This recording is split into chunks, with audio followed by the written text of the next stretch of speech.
and welcome to another episode of Podcast 572.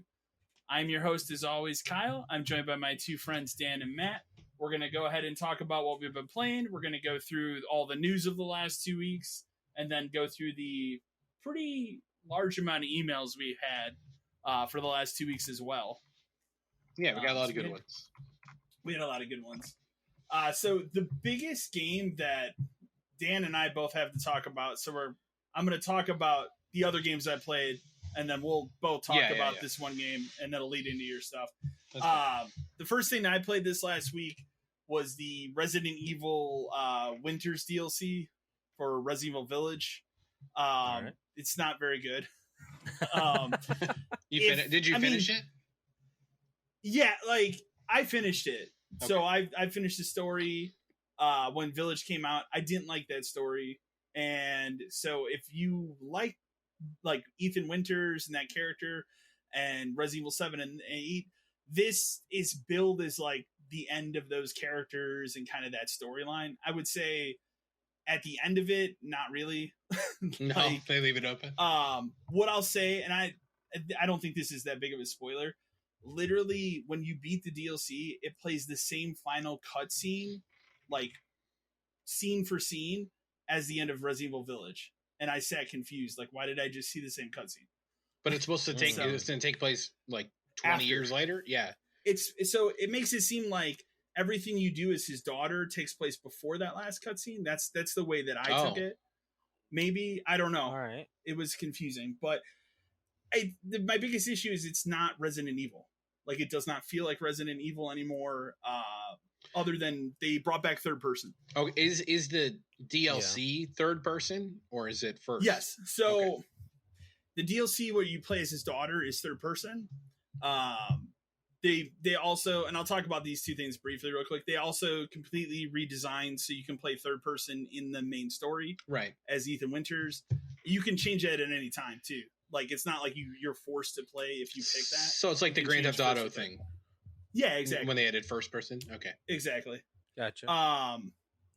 So that, is whatever, but it doesn't fix the problem that I don't think the story of that game was very good to begin with. So I'm not going to play it again for that.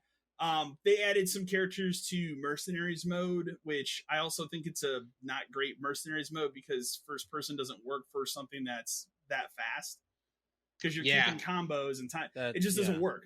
So I played as Chris. I punched some people, but I couldn't get into it because it's not fast enough. You're more upset that they shrunk ADT than anything else. That's why. Exactly.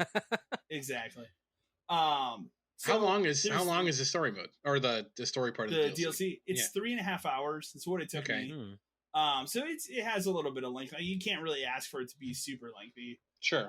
The whole package is $20. I mean, if you care about Village, I think that's fine. Unless you buy the gold edition, but basically you play as her. She has the mold man powers like Ethan did. But you go into someone's memories to basically try and cure yourself from having the powers. She doesn't want to have powers anymore because she's teased. She's a teenager. She's teased at school because she has weird powers. That's the whole story. So she goes into these memories after meeting up with one of supposedly Chris's Neo Umbrella. I think it's Neo Umbrella now. His organization, and the guy's like, hey, we figured out a way for you to get rid of your powers if you want to do it. You have to touch this thing and you're going to go inside this person's memories. So basically when she does that, she's going through different environments from Village. So the first part is the mansion.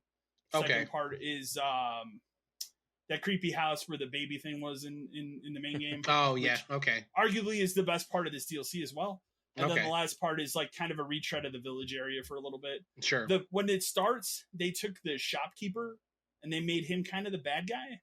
And I thought he was going to be the bad guy for the whole thing. No, he's just for the first part. Interesting.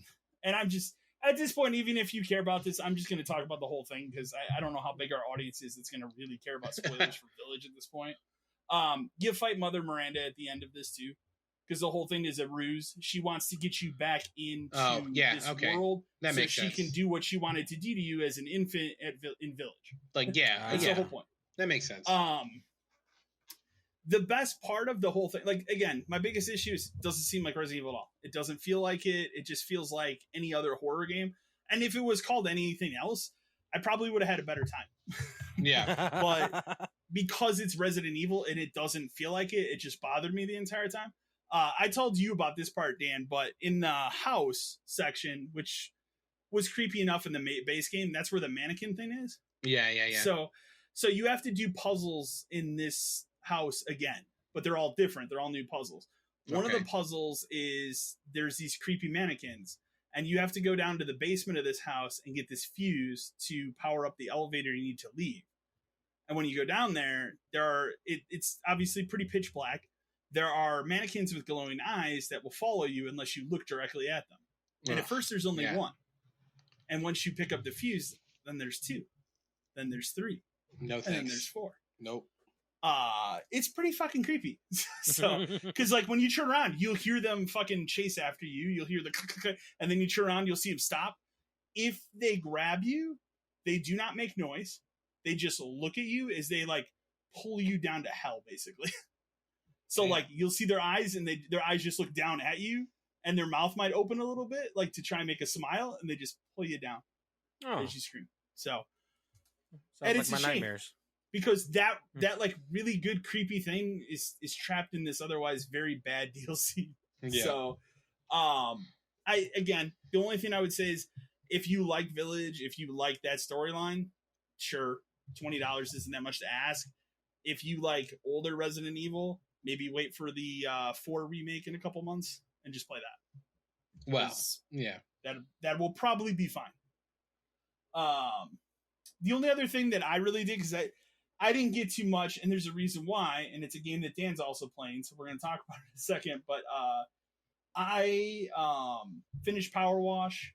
I think I mentioned it last week, but I actually went back and there's also like some like extra missions, like there's one where you have to clean a giant train and stuff like that. I went back and did those, so I'm done with that game.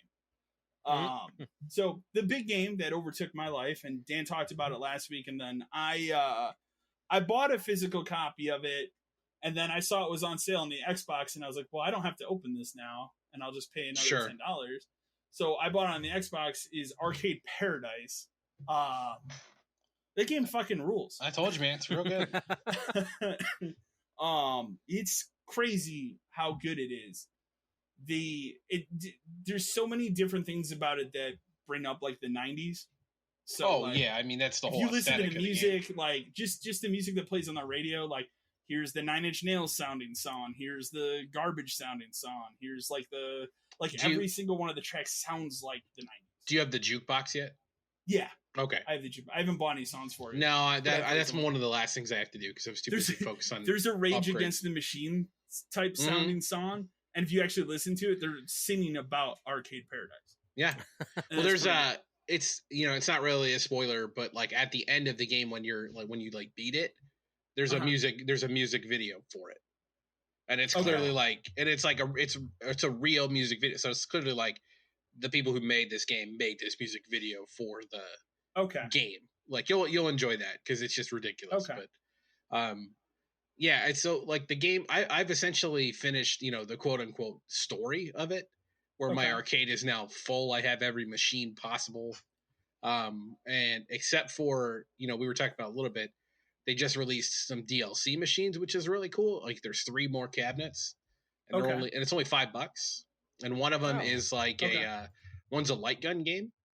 One is a they already have that like DDR game in there, but this is like the European version of it, so it's got different songs and stuff, which is cool.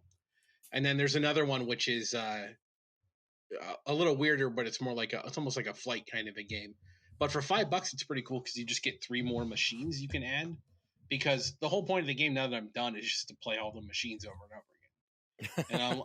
Which is kind of it's good and bad because like some of the games are great and there are some that I really really like, and they're all clones of something else in the world. Like there's a breakout style game, but instead of like a little paddle that you move back and forth, it's a dog, and he can break the blocks and stuff with the ball. There's like a Puyo Pop game. There's clearly there's a Frogger game which is just like about it's called Toad instead. Okay. Like you know what I mean? Like they're all like rip-offs of other stuff, but yeah. Some of them I get really addicted to and can play for a long time. Some of the games I will say are terrible. Like I hate them. There's one not in every particular. game in there is a winner. No. And but it's cool though because some of them are like really old school arcade games where it's like vector graphics and stuff. Yeah, I'm in a battle with some guy through email on that right now. Oh, is it the tank game? His name's the Captain. Yeah, he keeps emailing. Every time you beat his score, he'll email you back. Like, well, he beats it by 1. So here's the problem. That I have that arcade cabinet set on hard because I never adjusted it. The first time I like got a high score, it was like 39. Oh, so that's about where the game kind of like, I beat it at 40. I'm like, fuck, you did. Even so like you can change the difficulty of every cabinet. I don't think change like how much people pay too. But I don't think the difficulty matters for you.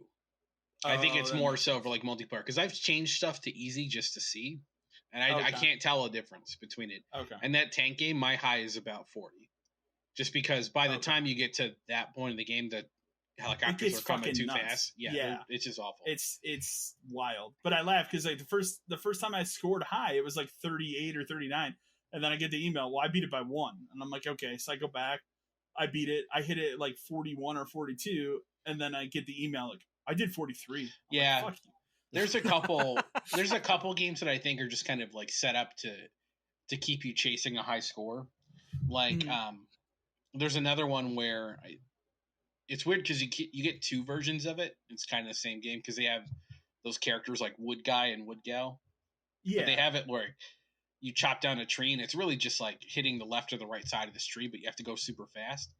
The high score like that you need to hit is like 111. I cannot figure out how to get 111. I'm at like 65. Okay. It must just be like I need to practice more and eventually just kind of get the hang of it. But that's the only thing I don't like about the game is a lot of the trophies are tailored to like do this on this cabinet. Okay. And there are some that I don't know if I'm ever going to be able to do it. You don't have a game. Do you have a game called Grab a Chase yet? That's towards the end. So. That game sucks, and you have to get like 66. I can get 20. You're closer to the end game, so like where I'm in the end game. Like it's over. In the end game. How big does this fucking arcade get? The entire building. Like, do you even just shut off the laundry part? There are no laundry machines left.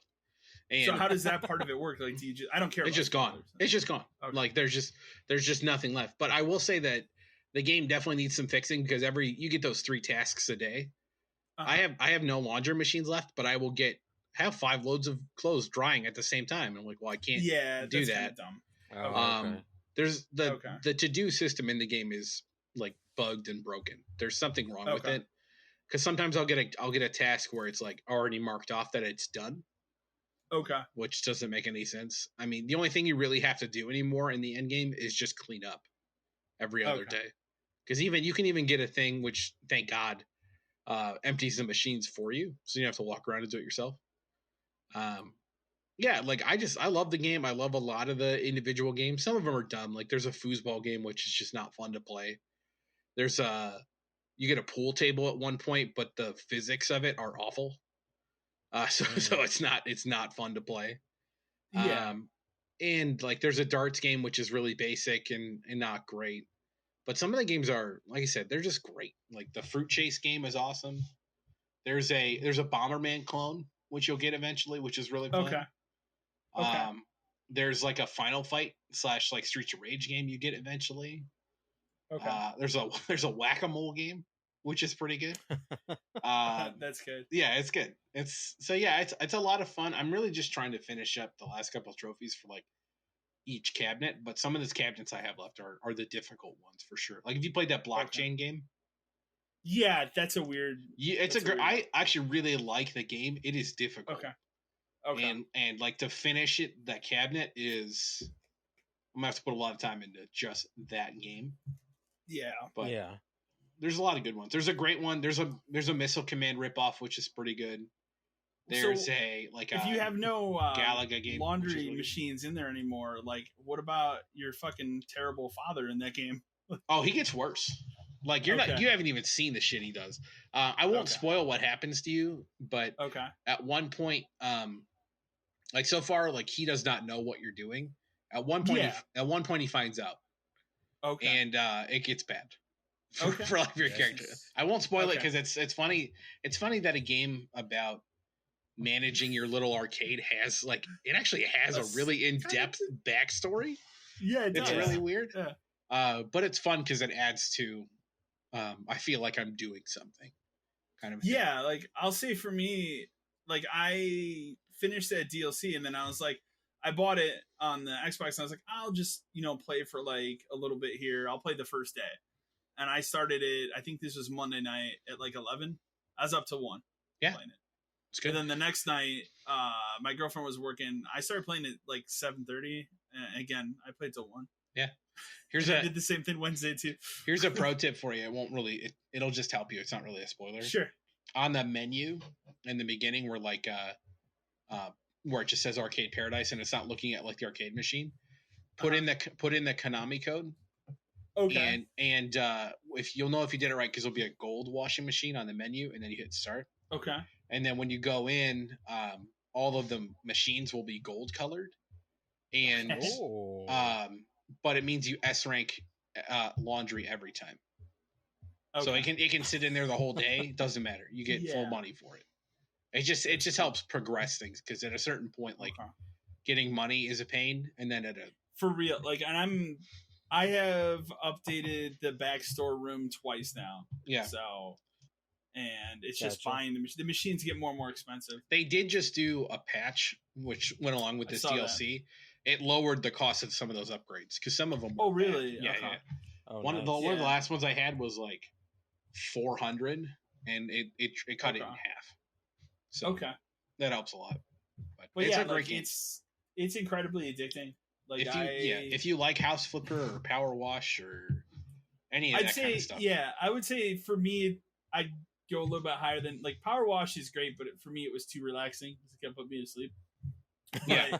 This game, not at all. I think it's because you constantly have something to do. Even when you start, every day I get in there, it's okay, I got to clean all this garbage that's piled up on the floor every day. For some reason, there's 18 burger boxes and soda cans, gum, Pizza King, not Pizza Hut, boxes.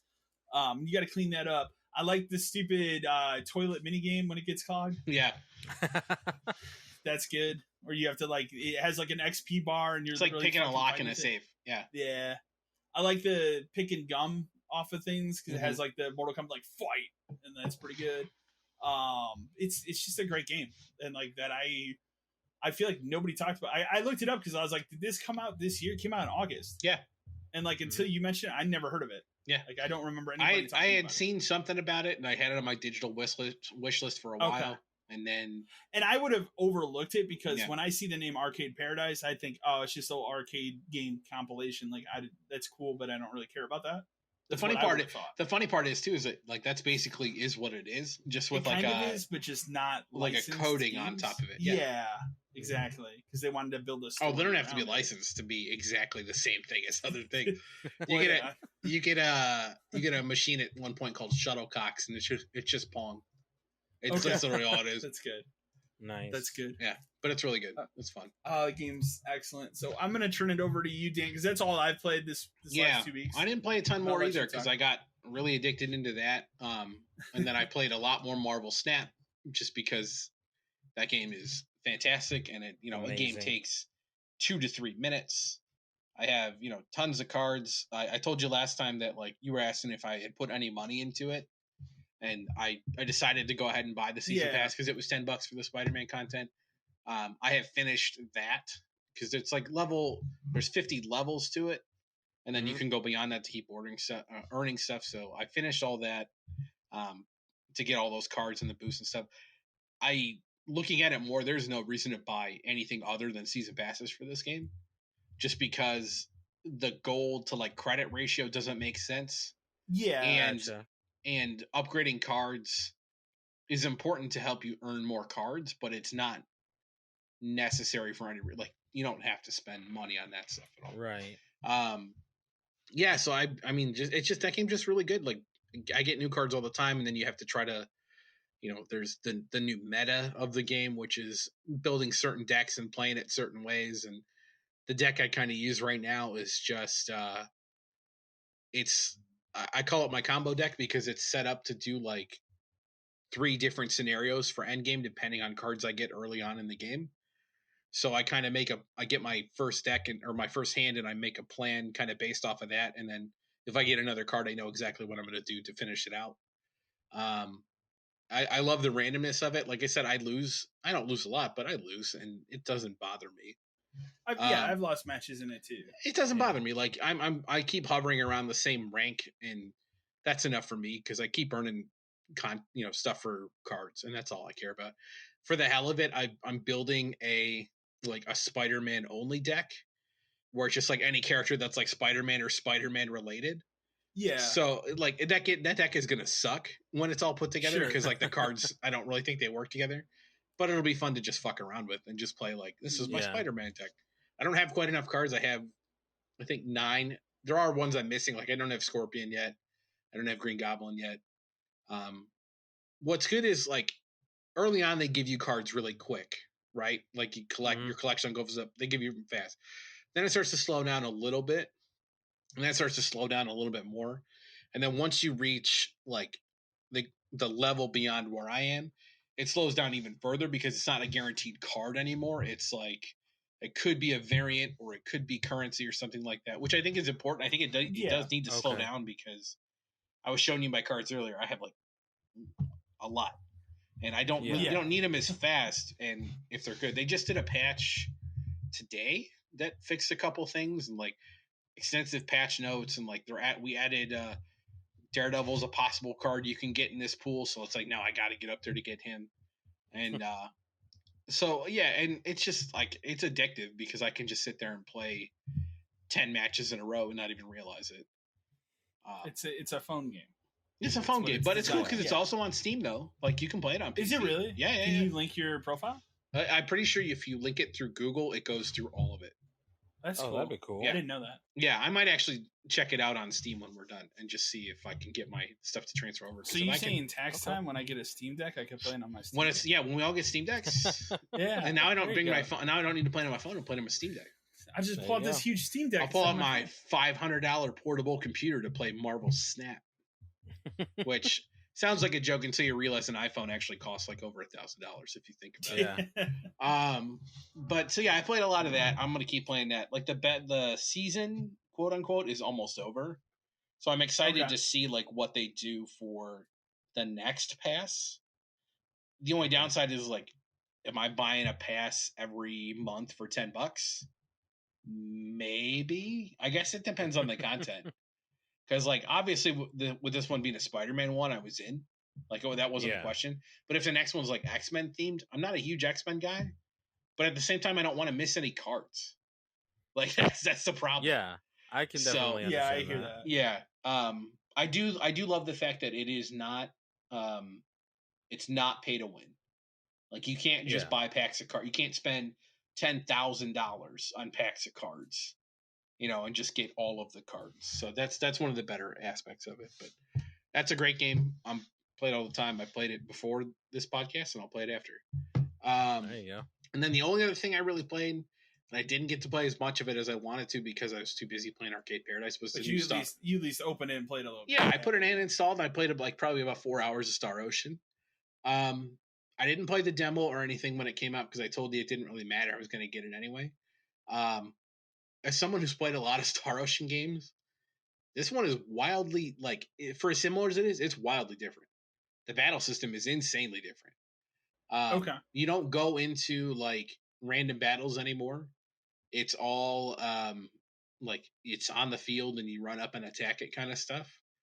The blind side thing, which is, like, a huge mechanic in old Star Ocean games, where you kind of, like, sweep behind them and do all that kind of stuff. It's all controlled by this crazy robot you have in your party. The robot also allows you to fly around the area. And you'll see these like purple gems and stuff. And if you collect those, you can upgrade the robot to do like more skills in battle and all that stuff. There's a lot of like little systems for leveling people up. The one, it's pretty fast paced. I like it so far. The exploration is good. the combat is actually pretty good, but I got through like the first real dungeon after the like tutorial stuff, and I got to the boss, and I did get my ass kicked because I was kind of just rushing there. So in typical Star Ocean fashion, I kind of have to go back out and grind a little bit, but that's not a problem. Yeah.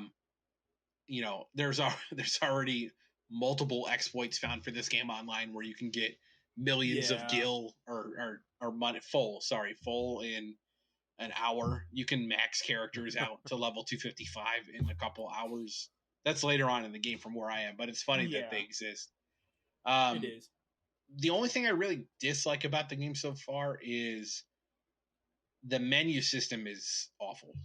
Because like to level up your characters, people complain about that. Yeah, to level up your characters, you get SP like skill points you can spend on a grid to unlock your stuff. Sure, it's buried in menus. Like you have to pick the character and then go into level up and then go. It should be like one of the top tabs at the top of the menu. Like it should be a top level thing. So that's kind of bad because I didn't even realize that existed for a while. I thought leveling up was just giving me the stat boost by itself, and that's not. Right. So that's bad and really not thought out well. Yeah. I like it so far. You know, I read the reviews on it, and everybody says it's kind of like middling and stuff, and I can see that because it's a Star Ocean game. They're never anything special. It's 6 and 7. Yeah, they're never anything spectacular. But I liked the PS2 one back in the day until I think I've talked to you about that before. Until the story that game fucking implodes on itself at the end. Yeah. And then I played the 360 one. That was pretty good. Yeah, I like that one. The game is missing some of the stuff that made those games good too. Like I love games where like it's map exploration and you're running around to like fill in the map. That doesn't exist in this game. It's just here's your map. You can see everything.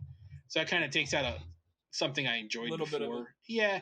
And the older games, I miss this and I don't miss this, but they used to have what are called battle trophies where it's like if you completed something specific in battle, you'd get a little trophy for it. And if you collected enough of these, like you'd get a bonus and so on. Yeah, that was even a thing in the 361. It's on all those where it's like you healed for, 222 hit points and like it's a weird number. This one? Doesn't exist. It's gone. Huh. That's kind of crazy. It's a blessing and a curse because the blessing part is in the past they've always tied those to trophies, where it's like get every battle trophy and you're just like fuck no, because these are I remember that these are random events. Like there would literally be things where it's like hit for 7777 damage and it's either A, random, or B, you have to specifically set this up to happen and it's not going to happen. So those are gone, which means the trophies for the game should be at least like achievable. The only thing about it is you do have to play through it twice because when you start the game, you make a choice. Do you want to play as the guy or the girl? And it's important to note that like you're in a party with this person immediately, but at certain points you're going to split up and see the story from the perspective of the other person. And then there's obviously the other party members you'll have where you'll need to interact with them to get their little special like scenes and stuff. So you have to raise affinity with everyone for each person. So you have to play a lot of the game. But it's not supposed to be as long as some of the other ones either. So that's fine. But I'll play a lot more of that because I'm almost done with Arcade Paradise. You're in it to win it on that. Yeah, I will. And then, like it's RPG season because then we got Tactics Ogre soon, and then the Big Daddy Crisis Core comes out in December, which I'm very very excited for. But that's all I've played. All right, Matt. What about you? I will make this quick and brief. I actually decided to start working on those Dark Anthology games. So what really got me to do it is I was looking through my PlayStation Plus collection over the years. Yeah. And I saw that Man of Medan. Is that how you say it? Medan? Yeah, Man of Medan. That's the first one. Yeah, I saw that we got that for free. And I was like... Yeah, I think they did a while ago. Yeah, I was like, oh, well, shoot, if it's for free, let me just go ahead and download it and I'll start it since I already got those other two. And I really like those type of games anyways. Mm-hmm. So I downloaded that. I started working on that. I'm like, I want to say about 3 hours in. Okay. So, I mean, I really enjoy it so far. Yeah, they're good. Every one of those is good and enjoyable, and they especially I'd say Man of Medan is probably technically the worst one in terms of like graphical issues and stuff. They only Okay. improve upon that, Oh, but the good. story's not bad. Yeah, so far the story isn't bad at all. I've liked some of the characters. A little bit can be kind of cheesy and kind of expected, but it's not too bad. Like, I mean, it's fun. It's still fun. Well, you also have that cool narrator guy that ties each one of those yeah, together. I really That guy like him rules. too. Yeah, he's pretty dope. He rules. I realized though I can't do like I got to make sure I'm always paying attention because I've messed up on a couple of cues. Yeah. Because like I was either trying to eat my sandwich or something like that, and I was like, yeah. like oh no, ah! And I had that happen in the quarry. yeah. So I started that. I'm really into that. So maybe I'm hoping to get through that this week. Okay. I decided to load up the old Switch because I was like, you know what? I should probably start playing this a little more so I can get use out of this thing. And I started this game. I believe it's called Phonotopia. Okay. It's an indie game. I bought at one of the cons I went to this past summer, and I'm not too far into it. I'm maybe like 30, 45 minutes. So it's like it's 8-bit side scroller. Okay. Like action adventure type thing. I'll probably be able to tell you more when we get into it in our next podcast. Okay. But so far it's pretty cool. The color, I really like the colors on like this. I guess the whole scene of it seems pretty chill. Yeah. Oh, and that is one thing I'm really looking forward to. I think I'm gonna try and also. I think I'm just gonna try to get into my Switch more. So I'm gonna try and start looking through my collections and see stuff I need to actually start playing. So maybe I can actually utilize this portable gaming system that I can actually take into my bedroom and not leave downstairs. And then Apex dropped their new season, season 15, I think is what we're on right now. Okay. And they dropped a new legend, so I've been playing a little more of that this week. If What's you play Apex, name? Her name is Cat. Well, their name is Catalyst. Okay. The big issue that a lot of people were having this right now was that the new legend is transgender.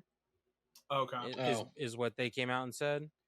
And a lot of people were just like, why does it matter? I thought you were going to say there was like another like character problem that broke the game. Oh, well.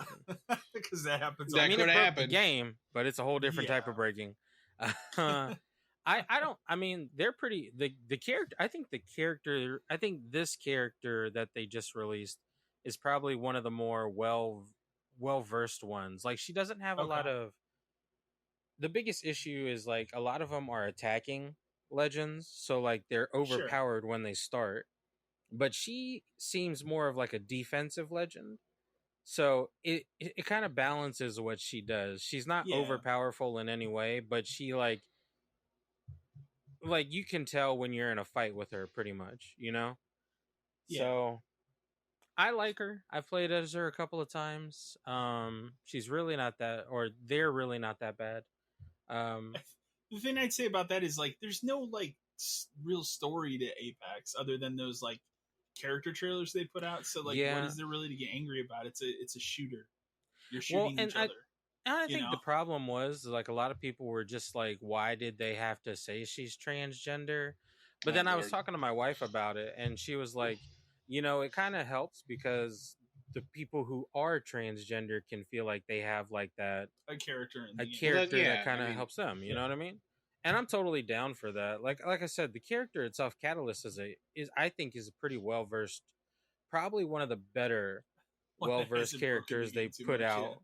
Yeah, because a lot of times when they release these legends, they drop them, and sometimes they're just like too much. Like they're not ready for prime time, right? But I think they've done really well with that one, and they dropped that one, and they're really good as like just an overall character to utilize. Okay.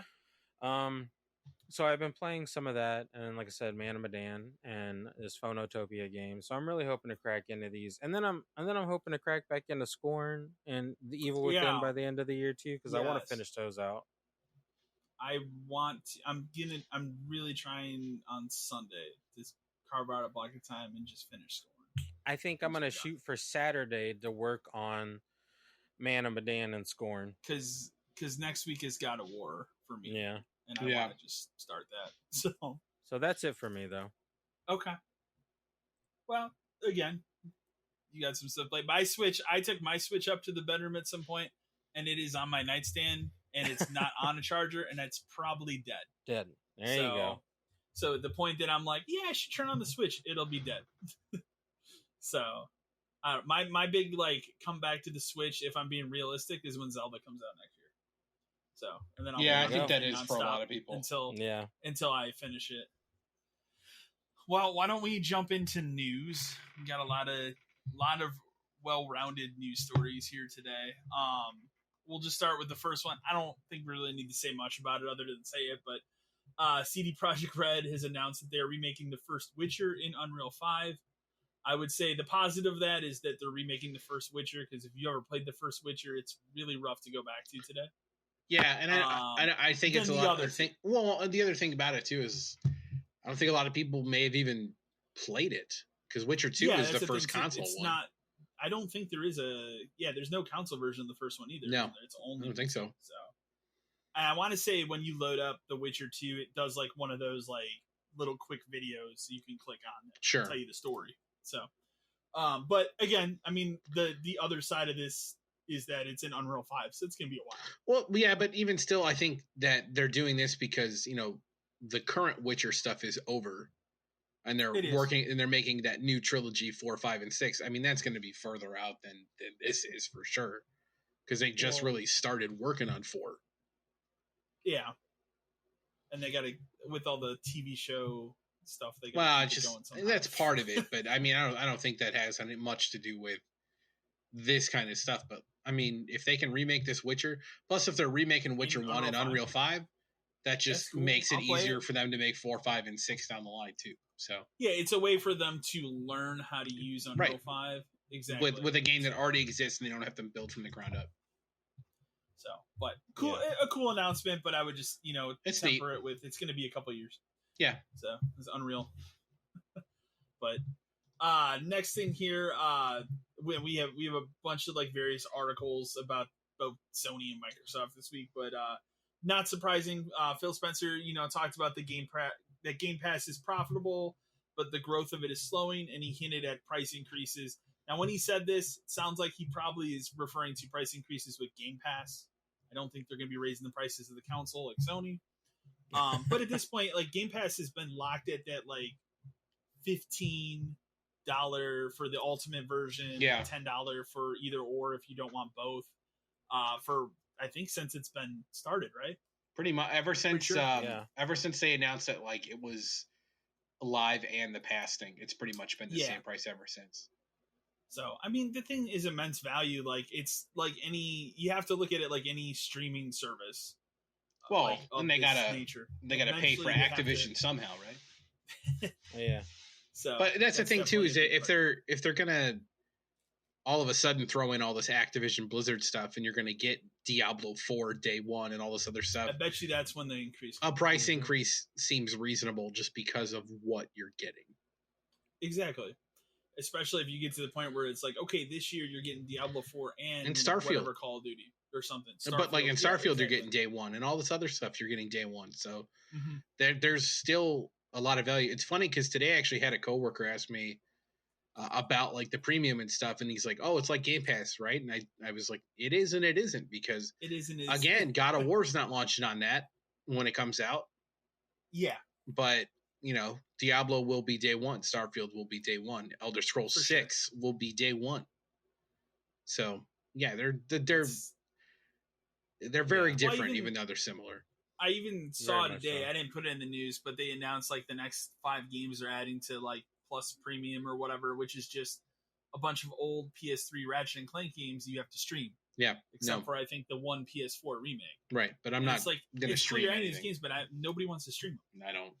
I want to download them. Yeah, not deal with that. So it's kind of a non-starter. So, next one I thought was interesting. This is kind of wild actually. the Callisto Protocol, which is what like a month away, about a month away now. Yeah, it's crazy. I think it's December 2nd. It's crazy. Yeah, we're already in November. Has been fully canceled in Japan over ratings board disputes. So like apparently that game in Japan couldn't hit whatever their equivalent of an M rating is, and they are just not releasing it in Japan, which seems wild. Kind of not surprising though, because it looks pretty vicious. It looks bad. Yeah. Watched. Yeah. So not bad, like as in like quality, as in bad in like disgusting. Really fucking gory. Yeah. Like I'm excited about it, but that's not going to be for everyone. So wonder if I could buy multiple copies and then tell them I can sell them to them.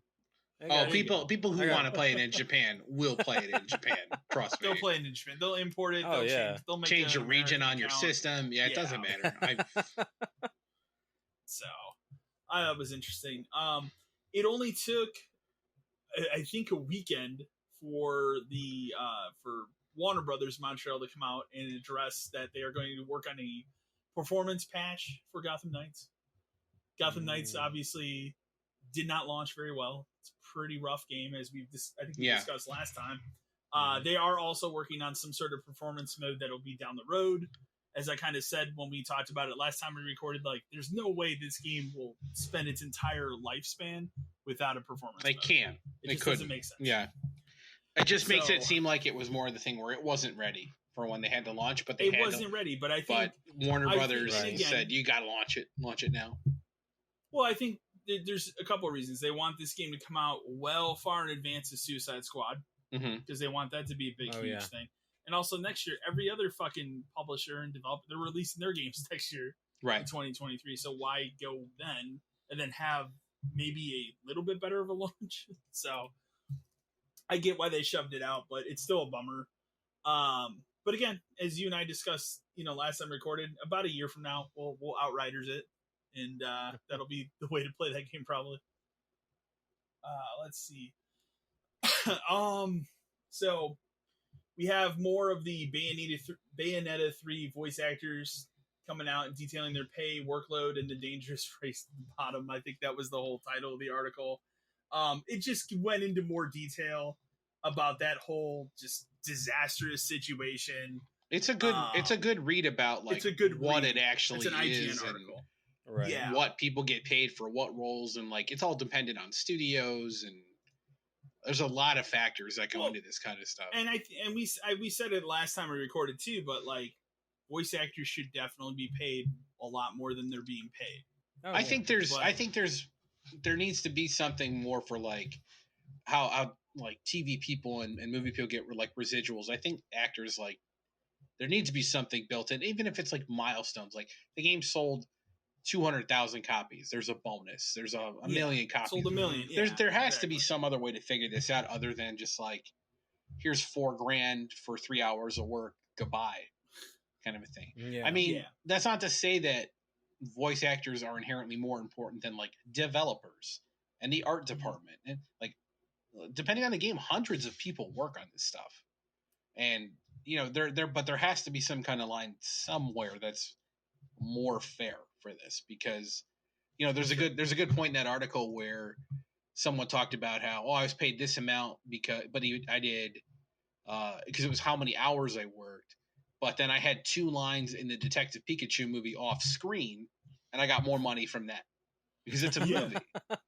Obviously that movie's going to probably make more money in the long run, especially Detective Pikachu, but exactly, there's definitely a disparity between acting work and voice acting work, and it's kind of weird. So I more or less just wanted to highlight it's a good idea. It's a really good article that people should go look at because it has a good breakdown of that whole situation. Just a quick one here. I mean, I think it was kind of known, but the Harvest Moon, or what is it, Story of Seasons, as it'll be called, It's a Wonderful Life remake, is going to be on everything, not just the Switch. So it'll be on PS4, PS5, the various Xbox platforms, and PC. Yeah, that makes more sense. I mean, they Story of Seasons and Harvest Moon have been on PS2 and all those games forever too. So for it to just come out as just a Switch remake was a little weird, but yeah. So that's Story of Seasons, A Wonderful Life. Remember, that's the correct one to buy. Don't buy anything that has the word Harvest Moon in the title. That's the wrong one. Yeah, exactly. This as we go on the back and forth Sony Microsoft Call of Duty thing, My favorite roller coaster. everyone's favorite roller coaster of 2022. Phil Spencer has definitively now said that Call of Duty will continue to release on PlayStation as long as there is PlayStation. You can't get more definitive than that. My favorite thing about it too was he made the exact point that we said, how many ever times. It's exactly like Minecraft. We bought Minecraft and we didn't take it off of anything. We put it on more things. Why would we do this? It's there to make more money. Why would they? Right. Why would they want to cut off an avenue of making money? Well, especially when Sony comes out and tries to hype it up as it's the biggest COD launch of all time. I did see that because what they say it made $1 billion. I don't know the money for that. I feel like it makes $1 billion every time it releases. The money for that series never adds up, right? Especially because digital stuff and the way everything has changed. Like, is it the biggest launch? I don't know. I worked midnight launches that had 300 people at my store. Yeah, it's all skewed. It's all skewed. Yeah, for sure. I just wanted to highlight this one because I thought it was humorous. But, this is ridiculous. There's an indie game coming out. I think it looks really cool. The game looks awesome. I want to play it. My girlfriend wants to play it. That's how interesting it is. Called The Store Is Closed. It's a survival horror game that's set in a store that's like an IKEA. I don't think it actually is called IKEA. It's not. No. So here, I watched the trailer and I read this whole thing twice. So the store is obviously modeled after an IKEA. It is. It is clearly modeled after one because you only see this shot of the store once on the menu, and it's blue and yellow, and it doesn't say IKEA. It says it's like a misspelling of store. It's like STYR, which actually is like a Swedish word or a Scandinavian word. And and then when you're inside, the monsters, because it's an SCP game, so it's like a back rooms kind of a game. But the monsters, they wear shirts that are very reminiscent of IKEA people, but if only because of the color scheme. And then it's like a survival horror and where you build bases and have to figure out a way out and all that kind of stuff. The game looks really cool. And it's going to be, I think it's co-op and it'll be, that seems like it'd be really fun to play together on our Steam Deck next year. There you go. Yeah. Give a reason for Steam Deck to exist. But then IKEA got wind of this because I think Kotaku wrote an article about it that said it takes place in an IKEA. So somebody at IKEA heard about it and lost their fucking minds and decided that an indie game on a Kickstarter that had raised $48,000 was a global threat to their $2.5 billion industry of selling cheap furniture or something. So they gave him this list of demands to change, and he had 10 days to do it. My favorite one was the furniture in the game looks too similar to IKEA furniture. Well, that might be an IKEA problem because that guy bought an Unreal Asset pack. That's just furniture. So either your furniture looks like cheap video game furniture or it's not on purpose. So for him, I mean, obviously change the color scheme. Yeah. Do a couple other things the furniture. There's no way they can make him change the furniture. That's absurd. That's an Unreal content pack. But he'll have to change the color scheme and tweak some other stuff. But if anything, this is only more publicity for his game. Yeah, for sure. And no matter what he changes, this game will now forever be known as the IKEA game because they made a big deal out of it. Mm-hmm. So they did it to themselves. Oops. I don't think they realize it's not going to infringe on your business. If anything, it's going to make more people equate it to you. Not at all. Yeah, very much so. Marvel and EA have signed a 3-game deal, starting with this Iron Man game. They've never shown anything on this Iron Man game. They've just talked about it. Right? Yeah, they just said it. So I imagine they're probably going to want to make a Spider-Man Iron Man game. You're playing this character. Know. They made an Iron Man game when they didn't, but there was an Iron Man game and an Iron Man 2 game years ago. Yeah, I know that. All I can say about EA making an Iron Man game and Marvel games is I don't fucking care. They're going to be trash. Okay. They just made all these Star Wars games. How great were those? Yeah. I mean, the Jedi Fallen Order game is really good, but everything else is not. So. Yeah. So maybe one of these 3 games will be good. If they give it to Respawn, probably won't be the Iron Man game. It probably won't be Iron Man. Yeah, so it'll end up being one of the other like random like you know what? Make me a Hulk game. Emotive or one of those. Make me a Hulk game that was like the Ultimate Destruction game. Give me that game. Yeah, that was a good game. Just copy that game. Find the people who made that game and make them make it. But I have no faith in EA making Marvel. I do not care at all. We have not one but two non-news stories about the Fable reboot. One of them is just the Horizon Forbidden West senior writer has joined Team Xbox to work on the Fable reboot, which just once again highlights how far away that game is. Mm-hmm. But then on the flip side, apparently Square Enix has also been tapped to help with Rare on the Fable reboot. So that's in addition to Perfect Dark. Well, so like maybe they're trying to pump this game out. Well, it's not Square helping with Perfect Dark anymore. It's just Crystal Dynamics. Oh, that's right. But it worries me that Xbox can't make any of this stuff in-house. Like, can't make anything in-house at all. They have to get other people to make games. Having 23 studios, but they buy them all the time. One game. Yeah. They keep buying all these fucking studios. Remember when Fable was supposed to be made by Playground? Yeah. Yeah. Like what? 3 years ago? It's still labeled as a game being made by Playground. They keep buying all these studios. Still making Horizon games. Nobody makes anything, and then you got to call the guys who made Marvel's Avengers to fix Perfect Dark. I'm worried. Yeah, I'm really worried. So, well, a little bit later in the news here, we'll talk about something else that has to do with Xbox and their head of game studios. Well, one thing that was cool I think it was this past weekend actually, they had was it the 25th or was it the 30th anniversary of Age of Empires? One or the other, I can't remember. But one thing that's been requested for years is for this series to come to console. Mm-hmm. It is finally coming to console. First, Age of Empires 2 in January, and then 4 will be later in 2023. That's cool. Age of Empires 2 is a fucking phenomenal game. Incredible game. Countless hours. If it can play even remotely like something like Halo Wars, it'll be great. That's all it has to be. Like, it's all people. I think people have this real negative image of like RTS games on consoles, but Halo Wars works. Mm-hmm. Command and Conquer 3 worked. Yeah.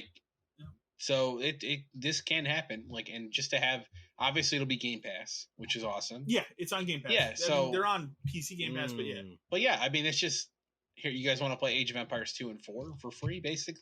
Here you go. On your Xbox? Yes, please. Heck yeah. Yes. So give it to me. For me, that's incredibly exciting. That's good. It's fun. And then we'll go from a high to maybe a little bit of a low here. Sony reported they lost nearly 2 million PlayStation Plus subscribers since the service revamp in June. I wonder why. So that was going to happen. But if you look at the overall numbers, I think it equates to 4% of people that are subscribed to PlayStation Plus. So it's not like a huge number, but it's still 2 million. If you look at that number, seems really large, but then you realize how many people actually have Plus. Well, yeah, I feel like those numbers goes up and down all the time. Maybe they're just looking specifically at since this date, but over the course of the year, it probably went up. It's not, like you said, percentage wise, it really doesn't mean anything. And guess what? At Christmas, when people get PS5s, it's going to go back up. So it doesn't matter. Well, the other thing too you have to remember is required. 2020 and part of 2021, all these numbers were incredibly inflated because of the pandemic. Because everyone was home. Stuck inside. Yeah. Now people are going back out and doing shit. Right. So those numbers are obviously going to dip down for that reason as well. But but it's also we're counting from a summer month when you couldn't buy your new system. Of course, the numbers are going to be down. Yeah, exactly. Of course, it is exactly. Next big for me, huge news. Matt already knows it. I've been waiting for this. I've talked about this on the. You texted me the minute it. I texted check it out. Oh my god! It was announced. Vampire Survivors is coming to Game Pass next week, November 10th.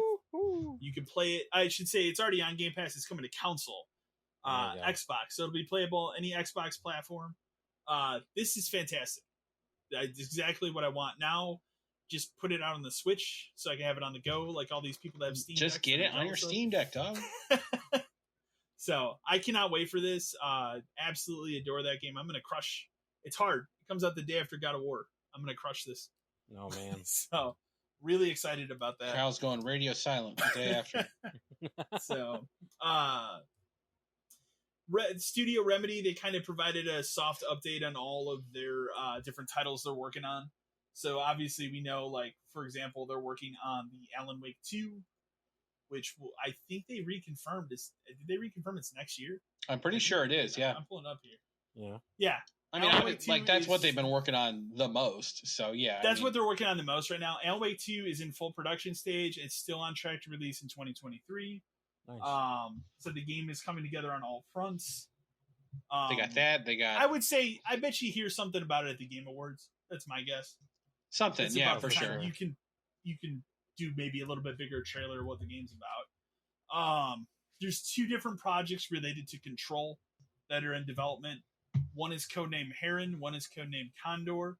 Condor is the 4-player co-op PvE title. I mean, sure, I guess. The other one seems like it's more of a sequel to Control. Well, yeah, I mean, I think it's pretty clear there was going to be a Control 2. Like, I'm really curious to what their idea is for a sequel to Control. Like, do you play as the same character? Do they do something completely different? I would like to play as her again. The cool thing about that series is there's so many other ways they can go. Like, they can. It's like infinite. You don't have to be in. Well, I think obviously what I'd like for this one is to not have to be in the old house the whole time. Like, maybe take me places. Like, that setting was incredible, like an amazing environment for a game. But I've already explored the hell out of it. Like, put me someplace else. 100% that game. Me too. It needs to have maybe a more varied environment for a sequel, but I think it will. Just by the nature of, I'm sure they were held back too by the technology at the time for those systems. A little bit, because remember on PS4 it was a nightmare. It was regular PS4 did not play. Xbox. So they did put out a really good Ultimate Edition for the current systems that runs really smooth. So yeah, that's kind of what they updated there. I mean, they're working on stuff. I still say, like I said, Alan Wake. I think you hear about that next month. Easily, a little bit more. Easily, that could be a Game Awards thing for sure. Embracer Group, everybody's favorite, this is a good one. Shut down. I think you pronounce it Enamo. I don't even know. Like, they literally just bought this fucking studio thing. They just acquired like 2 months ago. They just shut them down. They bought it, rebranded it because like it's gonna be this going forward, and then never mind. Wasn't it Montreal? Yeah, Square Enix Montreal. Yeah, it was Square Montreal. The Go people who made all the good the little Go games, which are good. Right. Yeah. And then they went, but then they went through that whole thing where like we're gonna rebrand it and we're just gonna be about this lifestyle. And it's like, nah, never mind. Nah, we're just shutting it down. You're all fired. We'll try to get you guys jobs elsewhere, but we don't know. Exactly. Let's talk about my favorite news of the week. Dan knows what it is. PSVR 2 has been announced. We know the pricing. We know the release date. It is at least in North America, Sony. The price is a staggering $550. Horrible. For the headset and the controllers. $600 if you want a game with it. If you want the Horizon game. Yeah, specifically if you want the Horizon game.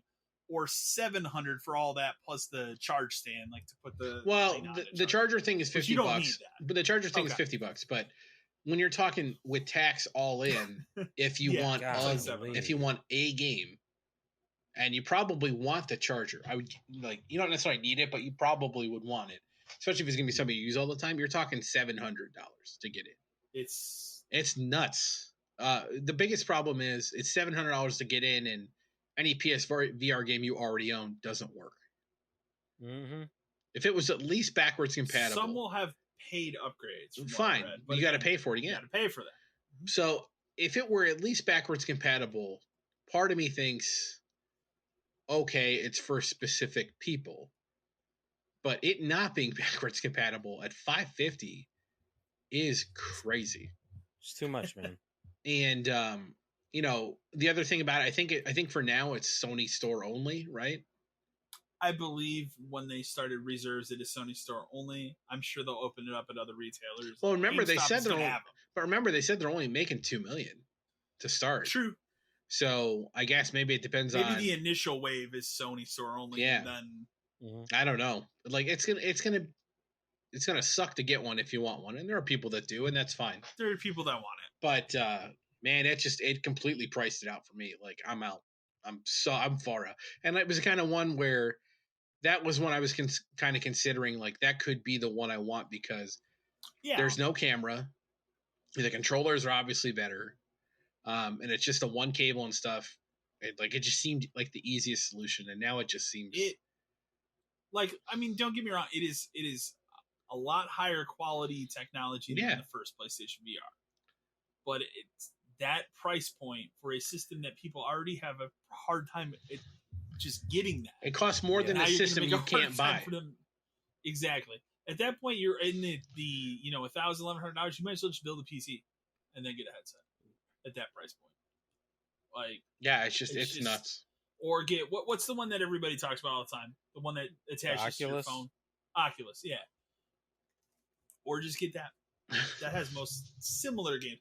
The only thing I'd say is different here is there are games on this thing that will be PlayStation only. Oh, for sure. The Horizon thing packed in the box. Yeah. Yeah. And there'll be a lot of that stuff, but the price. Even on PSVR 1, it didn't drop price very much. I think it hovers around $250 now. Well, yeah, but it still did after a while, and it got to a point where because it wasn't. Remember, it didn't sell, so it wasn't selling, and we would have bundles that had games in it, and then they would go on sale, and this just proves to just wait. If you're on the fence, it will go on sale. The VR, it's because it's not a system, it's easier for it to go on sale, and they'll constantly repackage the thing, constantly. Yeah, they're going to constantly repackage it with a different packing game, right? They did that with the last one. And the thing is there's I think technically there's only 3 launch titles, but there's supposed to be something 20 available within a certain amount of time. I think within the first what if you only want one of those? What if Horizon's the only VR game you want? Is that really worth $600? Is that worth $600 plus tax? Imagine that. Hell no. That's $650 to get in, $670 to get in. That's just we're in PS3 territory, man. It's just crazy. I'm in the same boat where it went from I considered it, and then they announced all this pricing around. I'm like, no, not at all. I just don't. I don't need it at all. I've never owned a VR thing, and this isn't going to be the one either. So, I'm very curious to see how this thing launches, how it does, how successful it actually is. I'll be very. Are we ever going to know? Are they just going to lie and say we sold it all? Sony will even at least. Here's a prime example. Sony just announced they lost 2 million subscribers to PlayStation Plus. Would Microsoft have ever announced that? No. Not with a number. Negative. No. Yeah. They don't announce negative. They barely announce. Well, they barely announce sales numbers as it is. But yeah, no. Only if they have a positive month, then they'll. I don't know. I think that's another reason why it was kept at 2 million units. We talked about it before. They could have, depending on the price, they could have easily sold 2 million. Will they still sell them? I think so, but I don't think it'll go the same way it would have before. I don't think you'll see shortages of this thing because there's such a high demand. Most of the stuff I read about it was people turned off. Depending on where you read it, obviously, if you were on a Sony fanboy site, it was, this is cheaper than I thought. I'm all. I went really hard into it. I went to the PS5 subreddit where every Sony hard fanboy defended the price. Mm-hmm. Well, if you calculate it to what these specifications are for a PC, this is actually a really good deal. And blah, blah. I'm your PC can do more than just that. Whatever you have to tell yourself, man. Yeah. No, man. I'll just not buy it. It is what it is. But yeah, it's too much. I gasped when I read the price because I really didn't think they'd go that high. They really couldn't get it to 500. You couldn't match the system. You really couldn't get it to 5. That's the weird part. I would bet by making it 550, they're making the slightest profit. Or how about 550 is the system price after the end of the year? Well, get it? Because that's the other thing. The VR, it's more expensive in other regions. I think even in Canada, it's $100 more after converting it, which is insane. Yeah. But again, remember they're raising the price of that system everywhere, quote unquote, except here. For now. Yeah. For now. I still think that's still a prediction I hold, that we're going to get that in January. I'd be surprised. I'd be surprised if we don't. It's one of those things where does it have to happen? No, but it would not shock me at all if they were just said, we got to do it here too, guys. Sorry. We tried our best. We tried so hard, but best. That Call of Duty loss is really going to hurt. So. Yeah. We got to make up for all of the Call of Duty games that'll still be available. That $50 you would have spent on Call of Duty, it's still coming to us. Yeah. One way or another. This is a very funny and interesting story that I didn't even really notice. This is a game that's actually on my Black Friday list. But I didn't realize this, and I think this is just hilarious. Apparently, at some point, they re-put out copies of Vampire the Masquerade Swan Song. So, if you don't know what that game is, it's basically like an offshoot of Vampire the Masquerade, but it's like a detective game. Yeah. With the symbol saying it has a free upgrade for PS5, or it's a Series S or X enhanced game. And it doesn't offer that. It never will. Oh, so there's actually a potential lawsuit over this now. What I was reading, it's just ridiculous that obviously it's going to be one of those situations where, like, if you're you're the employee at GameStop, you're probably pulling that case and putting a different one out at some point. Oh yeah, what was the thing they had us do that with? I'm trying to remember too. That's what I thought of the first thing I thought. Do you remember there was what was that game that they made us do that with? Was it Overwatch? It could have been. There was some game where it was like something was wrong with like either. No, it was something like something came in the box. I want to say it was Overwatch, but because we were GameStop, it wasn't supposed to be for us because it directly competed with something else we sold. So they literally told us like, you need to open these and take this stuff out. And we were like, what the fuck are you talking about? I don't think we did it. I think it was like, who the fuck cares? I don't think we did either because I'm not. Who's going to know? I'm not taking. It was like a code for something. It's like, I'm not taking a fucking code out of this box. It was something dumb like that. Yeah, something really bizarre. But I remember there was a conflict with some partnership or some agreement they had where they made us, or they tried to make us take out. They tried. Codes for something, and we all thought it was like absolute, like the dumbest who the thing. fuck cares? Why am I opening new games? Oh my god, code that nobody gives a fuck about. Some more sad news, but not surprising, but sad. Square Enix's Symbiogenesis event or whatever. It's an NFT collectible art experience, not a Parasite Eve revival that everybody wanted. Just sad. What the fuck is wrong with these people? Why are companies still pushing NFTs? Why are NFTs like? Well, the other thing too is like this was obviously in play or like being built for a while, and like, they had to have seen like nobody wants this shit anymore already. Like we're done. People hate NFTs. Remember, Sony came out and was like, "Hey, if we made NFTs, what would you guys like?" And everybody said, "Go fuck yourself. We don't want NFTs." And then all of a sudden, they don't talk about them anymore. But for Square to tease this, and I don't do I think that they ever intended you to take it as like it's a Parasite Eve revival? No, they didn't expect people to do that. People came to that conclusion on their own because that's what they want.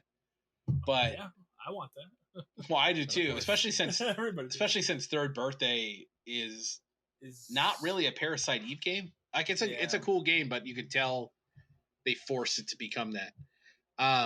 That's a game that needs to be remade like Crisis Core. There you go.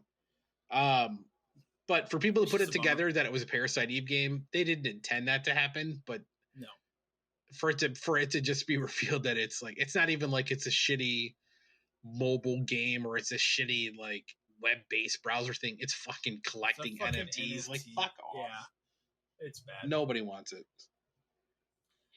We have a trio. There's a lot of Kojima news this week, which I always find interesting. We had a trio of stories I'll just run down because they're all interesting. Maybe it's like a month or two ago, I think we talked about there was the rumor that Death Stranding 2 was a Google Stadia, like going to be an exclusive thing that just fell through. Mm-hmm. Kojima has come out and said that he never had that conversation, was never in the works. Good for him. Not surprising. I also like that Kojima came out and responded to his rumors of his involvement with the wonderful Blue Box Game Studio. I would like we'd all stop talking about. Well, the thing is like I couldn't believe that like somebody wrote an article about that again because I could have sworn I already read this article like 6 months ago. So I thought we had gotten past the fact that he was involved. But I don't think Kojima up to this point has ever talked about like. Maybe that's what it is. And then that guy, that guy that's behind that abandoned game had to come out and say something about today. It's like, you need to just stop talking about your game. It's never coming out. He fucking resurfaced to tell people, like, we're still working on it. Go to hell, dude. No one cares. No one's going to buy your shitty game whenever it comes out because remember when they released a real-time demo for it and it didn't work? The 4-second trailer? Oh, goodness. Exactly. Like, what a joke. And I laughed because he put out that thing and he's like, we're working hard to release it and thanks for your patience. Nobody's talking about your game anymore, dude. It's dead. Here's my prediction on that whole abandoned thing. I think in like 10 years when it's finally over, I think that's how that Jason Schreier guy's going to retire. He's going to write a book on that. That'd be good. And I think that's how that guy retires out of the industry. Well, the whole thing is just clearly a scam. It's nuts. It's nuts. Last Kojima news article I thought was humorous is he just kind of said, like, basically every day he's approached with ridiculous offers to buy a studio, but he will remain independent, which is, again, good for him. Yeah. Whatever happened with him at Konami will never happen to him again. No. Basically. Yeah. Well, he'll never do the other part of that is like the ridiculous offers. That's clearly Phil and Sony, right? And so, yeah, well, yeah, I don't clearly. think it's anybody else. Konami's not trying to drag him back over there. They might. I don't even think. Yeah, he wouldn't even entertain it. I doubt it for whatever happened there. Oh, I guarantee you, both heads of Sony and Microsoft have had conversations with him about fully coming to one side or the other. I would love to be in the room when he tells them to say no. They'd like, well, like his translator, and he whispers to him, and then he just leans over. He whispers for like 30 seconds to that dude, and then the translator just looks at him and goes, "No, that's it." But I think maybe that's because remember he's making an Xbox game now.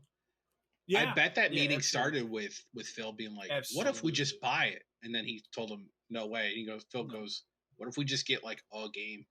Yeah, we can do one game. Is that a game? Yeah, just one game. I wonder. So, like, there's a bunch of stuff coming out this week of like there was actual leaked footage of the other game. I'm trying to remember the name of it.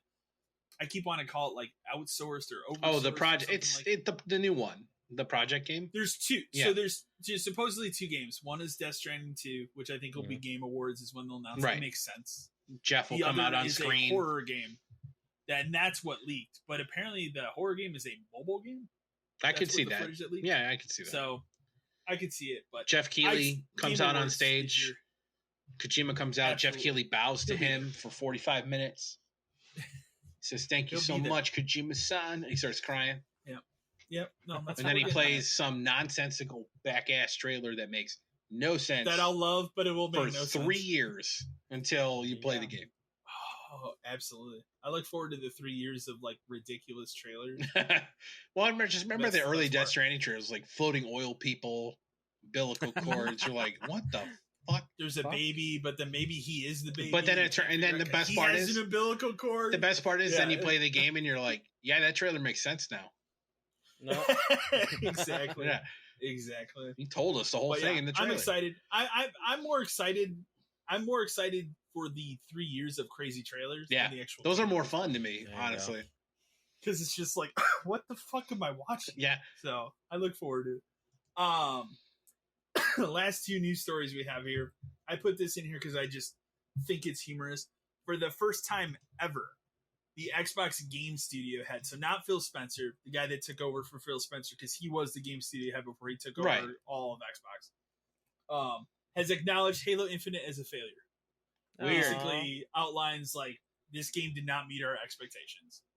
Like, you've been silent on this for an entire year. Well, and this is, I think in their minds, that it's like, we got a year to fix this, and then it didn't, it didn't happen. This comes out literally a week before their big patch, which is next week, which adds Forge mode. It adds the actual match experience, like getting experience points for kills instead of doing challenges. Like, all that stuff is next week. So it's crazy to me that this guy comes out now before that patch and says, we look at that as a failure. Well, because the patch is supposed to fix it. And if it doesn't, but also, then... Well, and the thing I want to highlight here is, like, if this is your person that's the head of the Xbox Game Studios, he needs to reel in some of these studios that are making these games. That we keep saying, where's this game? Where's that game? Where's Avowed? Well, they're all working. The Hellblade sequel? They're all working with other people Exactly. from Square Enix cast-offs to make other games. Exactly. There you go. So, final news article is for Dan. It's my favorite one of today. Is it hot off the presses today? It's I think it's a mistake, but they are going to, by the end of the year, announce the Final Fantasy 16 release date. There's absolutely. I put in here probably Game Awards. That would make sense. You'll get the final trailer, and then it'll have the date at the end. Do you think this will be the release date they actually hit? I do not. I would also say there's absolutely no reason for them to announce a release date for this game now, like at all. Not when it's summer 2023. At the earliest. At the earliest. Could be September. Because remember, the other thing about this is these things they have 3 big titles coming out within quote unquote around a year of each other. So Crisis Core we know was coming out in December. That seems locked. That's not moving. I could see it being like, we need 2 more weeks, like, because they do that a lot. And really, whenever a company does that, where it's like 2 more weeks, that means we need to get a day 1 patch ready. Is what that means. That's all. Because it's already been printed. But so that seems locked for December. You know, Final Fantasy 16. Ever since that like trailer thing from before was, well, that's coming out in the summer. And you and I talked about it then. It's like, that doesn't make any sense. They don't release games this summer, especially not major titles. Not Final fucking Fantasy. The mainline game. Those always come out in like November, January, or March. Yeah. Right. And then you got to figure from whenever that one comes out, it's at least 6 months before Remake 2. Which I'm not going to call it reunion or recertification or redux. I don't know. Who the hell cares? I always forget. Who the hell cares? Okay. It's Remake 2. But then you got to figure it's 6 months before that comes out, because they're not going to try to eat their own tail by releasing these games within 3 months of each other or whatever. Right. It makes more sense for them to be like their big game of the year. So if I were to guess, you get a date that's July something towards the fall. I think it's closer toward the fall, but it still gets delayed to like November. You think it's like late August and then it slips? It slips. I could see that, because I just cannot see that game coming out in the summer. Not a mainline Final Fantasy. I can't remember when they've done it before. I mean, I'm going to be there day. You and I are both be there day 1. Well, I'm going to. Well, whenever. I can't wait. My thing is when they announce this is this when they announce the collector's edition, and I got to be on Square Enix's store within 20 seconds to try to get it, because I bought the stupid 15 one where it came with the figure of him and stuff, so I got to buy the 16 one. So my feeling is maybe that's what this is. It's like, it's the final trailer. Here's the release date. Here's the trailer can have like at the end like premium edition $79.99, collector's edition $249.99. It'll be a pre-order start 2 weeks from now or whatever. Yeah. So maybe that's what this is like, this is to start the pre-order phase, because they want that, and especially if like they do, special editions are gonna be through their store. Like that's what they did for 15 how many years ago. So that's whatever the date is. No, it's not right. It's what I would say. Whatever the date is, add 2 to 3 months to it. That sounds that seems more like we've talked about before. I have a Final Fantasy 15 stand up that they had to send us a sticker for. Oops. You had to sticker that. Did you ever put the sticker on? I did, because it was still in the store, and it's still on it right now. I was gonna say, could you peel it off the show the day, or would it rip? I don't know. The front of that thing is kind of that like weird plasticky stuff, so it might actually come off. But it's pretty big. I think it'd be cool to have that show that original. It's pretty big. I don't know if I could. It does have only a GameStop Kingsglaive thing on it. Oops, that wasn't right. All right. Well, we're going to transition to emails because we got a lot of them. I'm going to kick off the first one here.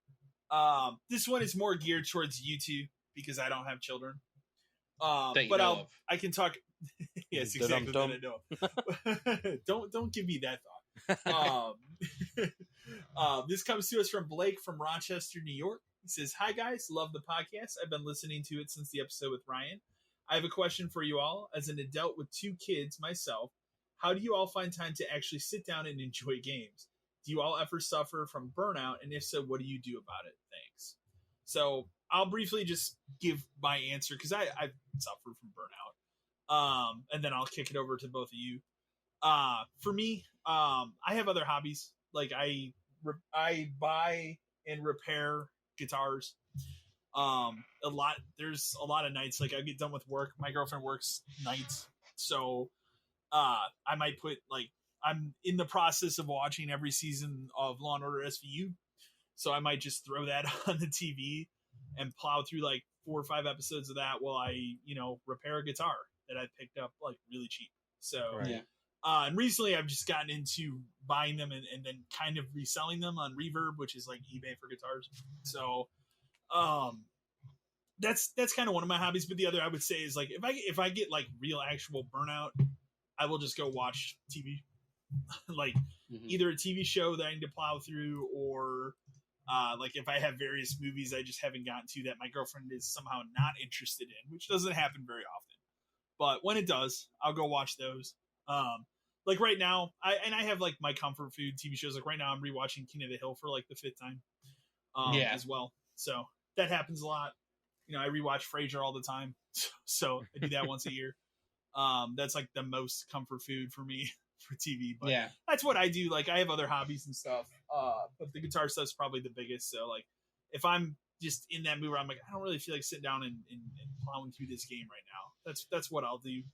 But I don't have the, kids part of it. I have the animals part of it. So, I have various cats and a dog to take care of. So that's kind of the other end of it for me. But I will go ahead and kick it over to either of you. Go ahead, wants Matt. to answer it first. Yeah. Go ahead, Matt. So I have to say, I mean, as a parent, it's very easy to get burnt out. I mean, I've been doing this podcast with you guys since episode 5, I think, and yeah, around there. If you can't tell how long it takes me to get through a video game, it takes me a long time to get through a video game. My brain just does not comprehend playing through them sometimes. Sometimes I start a lot and then I stop, and then I mean, I've got my youngest is almost 3, my older 2 are 8, 12. I have another one that'll be 14 this year. And they just all they all require time. If you have kids, that's one of the biggest things is they require some form of your attention. A lot of times when I sit down to play games, my middle 2 want to play with me, and I just can't play video games with my kids because number 1, they don't listen, and number 2, it's always a fight. I'm number 1. I'm not a parent who lets you win because you're the kid. That's not how I was taught. And I'm not going to teach you that way. So if you want to win, you got to beat me. And if you don't beat me, then you're just going to get emotional about it. When I get burnt out though, and it happens, I watch a lot of TV. I'm a big movie buff. I love all kinds of movies. My favorite are I believe I've talked about it before, but foreign action movies. Yeah. I love reading. I don't know why. I don't like reading books, but I will read a subtitle to a movie without question. Yeah. It can be the craziest. You could tell me this book has so much in it. It's just crazy and it's amazing, and I don't want to read it. But if you're like, oh man, Jackie Chan has a new movie coming out from China, I'm like, yeah. Is it Chinese or is it American? Because I am down to read subtitles. Yeah. But I love those movies.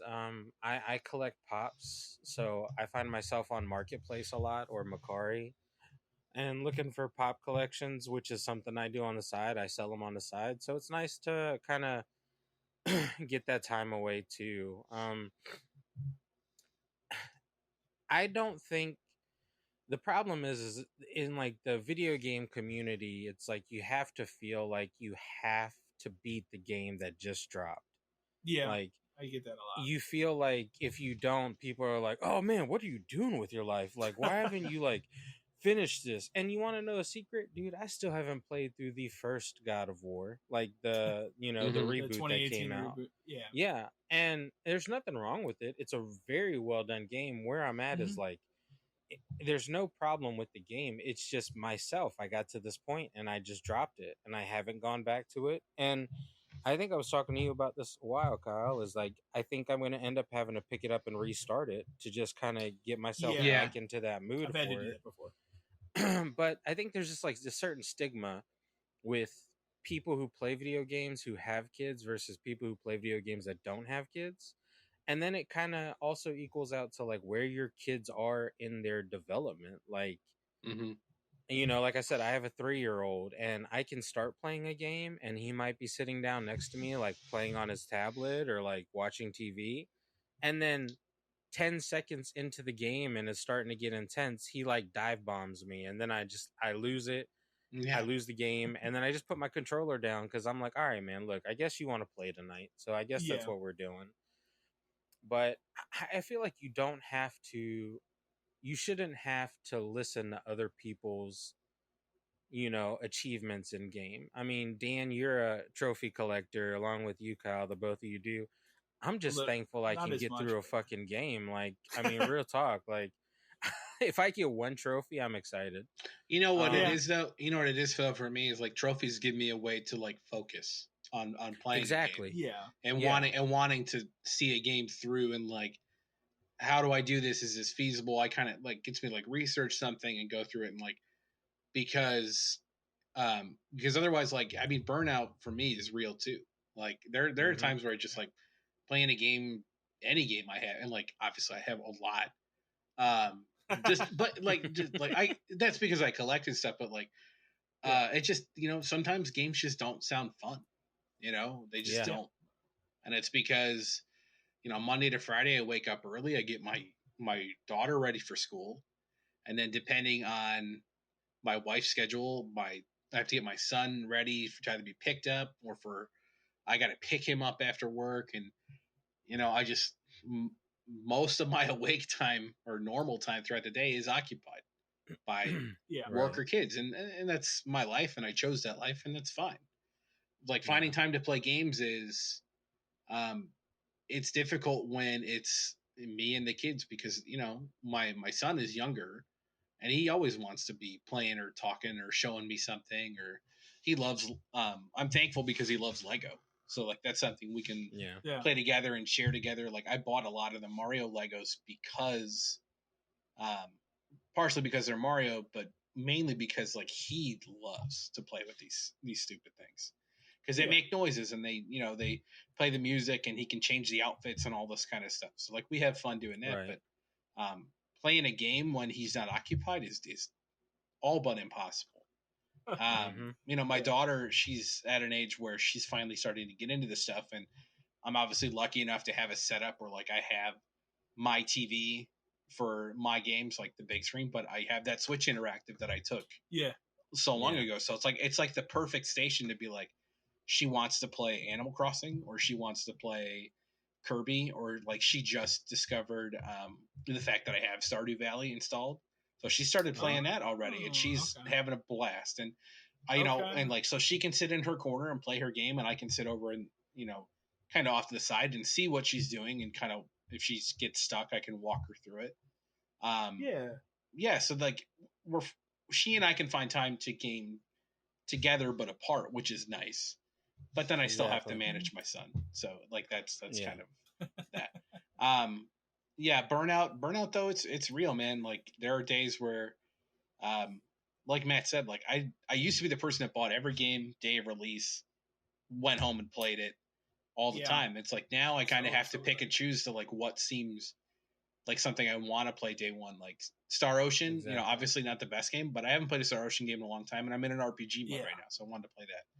But then there's other stuff where I'll wait till it's on sale and buy it. Or now I make smarter decisions because something like Cyberpunk, where I was excited before it came out, and then it became a train wreck, I was able to get for $5 at some point, but I still haven't played it. But now is the time to play it. So like this stuff kind of works out in a weird way for me now, where it does. I buy the stuff I'm excited for, like Crisis Core. I've told you, Kyle, and I've said on here, like I'm buying that day one and I'm playing that day one. Like I'm excited to play that game again. But other stuff like God of War, I know it's a fantastic game. I kind of don't care because it's always going to be there. You know what I mean? Like it's always going to be there. Star Ocean is the kind of thing where I feel like if I don't play it now, I don't think I ever will. Yeah. But God of War might be something where in a year I'm like, maybe it's time to play God of War. It'll be part of the PlayStation Plus library. It's going to show up on there at some point. Mm-hmm. And by then, maybe that's when I just sit down and just play through it. And exactly. But something like Horizon 2, I was excited for that. So I played that right away. So was I. So, and then like if I don't want to play a game, it's a lot like you guys where like I have comfort TV shows. Like I watch Kyle knows one of my favorites of all time is Coach, which like nobody ever watches. Love Coach. Home Improvement. Just like TV shows from my childhood that I enjoyed. Yeah. For some reason just make me feel good to even like have them on the side while I'm playing something. Yeah. Because I liked all the time. I remember when I first started doing that was like when I was first time I played Final Fantasy VII, I would actually mute the TV and listen to music while I played the game because for whatever reason it like relaxes me. It's just burnout is real, and like my game time, like realistically, is 9 p.m. until I'm tired, and that's pretty much it. And it's a wonder I get to play as much as I do, but like some nights I force myself to play more than I should, and some nights it's like it's 11 o'clock, I'm exhausted, I'm going to bed, kind of a thing. Yeah. The only thing I would add like to the achievement thing is like, I mean, when the 360 put those out, I was a huge achievement. We were big into that. It was like every game had to get the 1,000. It kind of broke for me in the Xbox One era, and now I'm just at the point of like I just play the game to play it. If it's a game I really like grow an attachment to, like Control or Ghost of Tsushima or something, I'll go for 100%. I was very into achievement points at the start. And then when PlayStation was like, we're gonna have trophies, I'm like, that seems like a ripoff. I think trophies are better. Like they are in a way. I don't for some stuff because I don't think I like the arbitrary achievement number anymore, like the gamer score number. Gotten preposterous. Well, they get broken and like it ends in a 7. You're like, this just hurts to look at. It's stupid. But like trophies, at least it's like bronze. I don't necessarily agree with like the levels that some of these trophies are, but I don't know. There's something about like getting a platinum that makes me feel like I have finished the game. Yeah, for sure. Let's be focused. Exactly. So I'm going to preface this next email that we got because it's actually something from my YouTube channel. So my YouTube channel, Marble Gallery, I put out a video, and I'll just run it down really quick. I put out a video this week. It was actually a follow-up to a video I put out a year ago, just about my thoughts on James Rolfe, the guy from Cinemasker, does Angry Video Game Nerd. A year ago, there was a big plagiarism scandal on his channel, so I did a video about that. I did a follow-up video because it's been about a year, and really the gist of the video was I noticed like he had commented in that video a year ago if he didn't have the help of this other company, which is Screenwave Media, he wouldn't get more than like 3 AVGN videos out a year. And at the time of recording, he'd only had 4. He has 5 now. He just put out one after I put the video out. But again, the output's not really that big. And we can talk about exactly, what I said in the video, but I'll read through the email here that we got. Yeah. Excuse me. It comes from Thomas from Mesa, Arizona. It says, "Hi guys. Well, this question is mainly for Kyle. I want to open it up to all 3 of you. I discovered this podcast following Kyle's Marble Gallery channel, and I recently saw that you had posted a video regarding James Rolfe, Cinemasker, and if he should retire the AVGN character. I was curious, as I know Kyle's opinion, if Dan or Matt had any put on it or if they are fans of his content as well. Thanks." What I'll briefly say, and then I'll turn over to you, is basically I just said in there, like, at this point, when you watch these videos, he just shows like a real lack of passion that he used to have for that character. And now when you watch like most recent AVGM videos, it just seems like he's just kind of trying to shove it out, because there's a deadline for a sponsor or something. Because it's expected. It's not the passion level that used to be there. And so I just said, like, maybe it's the time he should retire that character. He still obviously has a great passion for talking about movies. He especially likes talking about old movies and monster movies and stuff. He's constantly talking about like this atmospheric horror movie script he wrote that he wants to make. Like, go do that. Yeah. I'd like to see that. You know, instead of focusing your time on a character you maybe don't want to play anymore. So I'll turn over to you though. Do you guys have any opinions on it? Go ahead, either man. of you. So I watched AVG and I'm not really big into his channel. I think I caught him, maybe like 4 or 5 years ago. And I watched his earlier stuff. I really liked what he did with his earlier stuff because I felt like he was, you know, having more fun. I did watch a more recent one not too long ago, and I don't feel like he's there anymore. And I agree. I think there's nothing wrong with telling people you're tired of doing a character. Like, realistically, look at people like actors who do movie roles. You know what I mean? Like, sometimes they just drop it. They're just like, I don't want to do it anymore, and you can't make me. So like, it's the same basis. If you're not into it or you're just tired of it, just stop. Like, if you lose viewership or you lose people, then dude, it's okay. Like, it's not like that big of a deal or that serious. But yeah, I mean, if your content is not there, like your heart's just not in it, just find something else to do and, like, you know, put your brain power behind that now. Like, I think he's just trying to push it because that's just something he's used to. The thing about him is, like, so AVGN, it's very I guess you would say like old internet, right? Like he's been around forever. 2006. Right. Yeah. You know, right, you know, and like that was like game trailers. Remember? GT.com, man, game trailers. You had AVGN, you had that's where Screw Attack was huge. Pop Fiction was like one of my favorite things ever because it was like all the gaming myths and stuff. But like that's where I really watched AVGN, and like the original stuff is obviously like him having fun, you know, making fun of stuff, and then it kind of grew into this thing where it was, you know, bigger quote unquote production, and it got really fun. But then as time went on, it just kind of seemed to drag, and like and now you watch a recent one, like I did watch like the 200th episode kind of thing just to kind of see, but like the vibe is just off. Like I don't get it. I don't get it anymore. Before it was like kind of like campy, like skit comedy kind of stuff.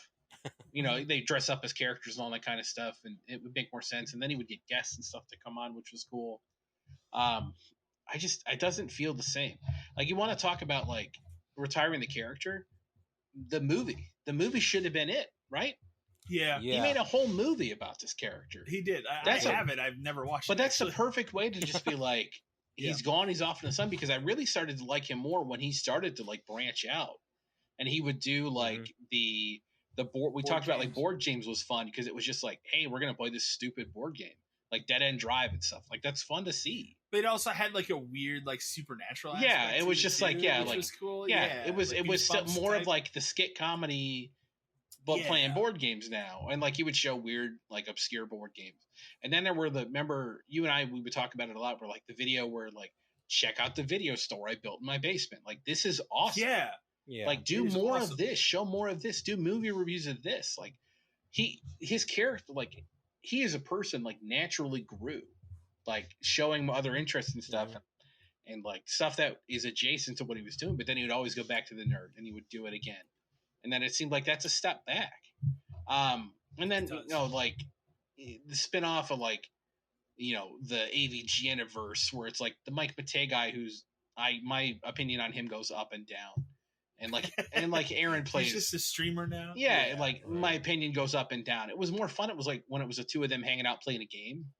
Like, like the James and Mike Monday. Yeah, we're just hanging out playing games, like just talking like normal. That was fun because it was real. But then it became like, well, we don't work together anymore. And he streams, and now his girlfriend's a part of this, and it's like, wow, what's going on anymore? It's that part of it. It's really it's just I don't watch any of it anymore. And I used to. You know, subscribe to Cinemassacre and watch like him. My favorite series of late was like him and his buddies hanging out in the fake video store talking about movies.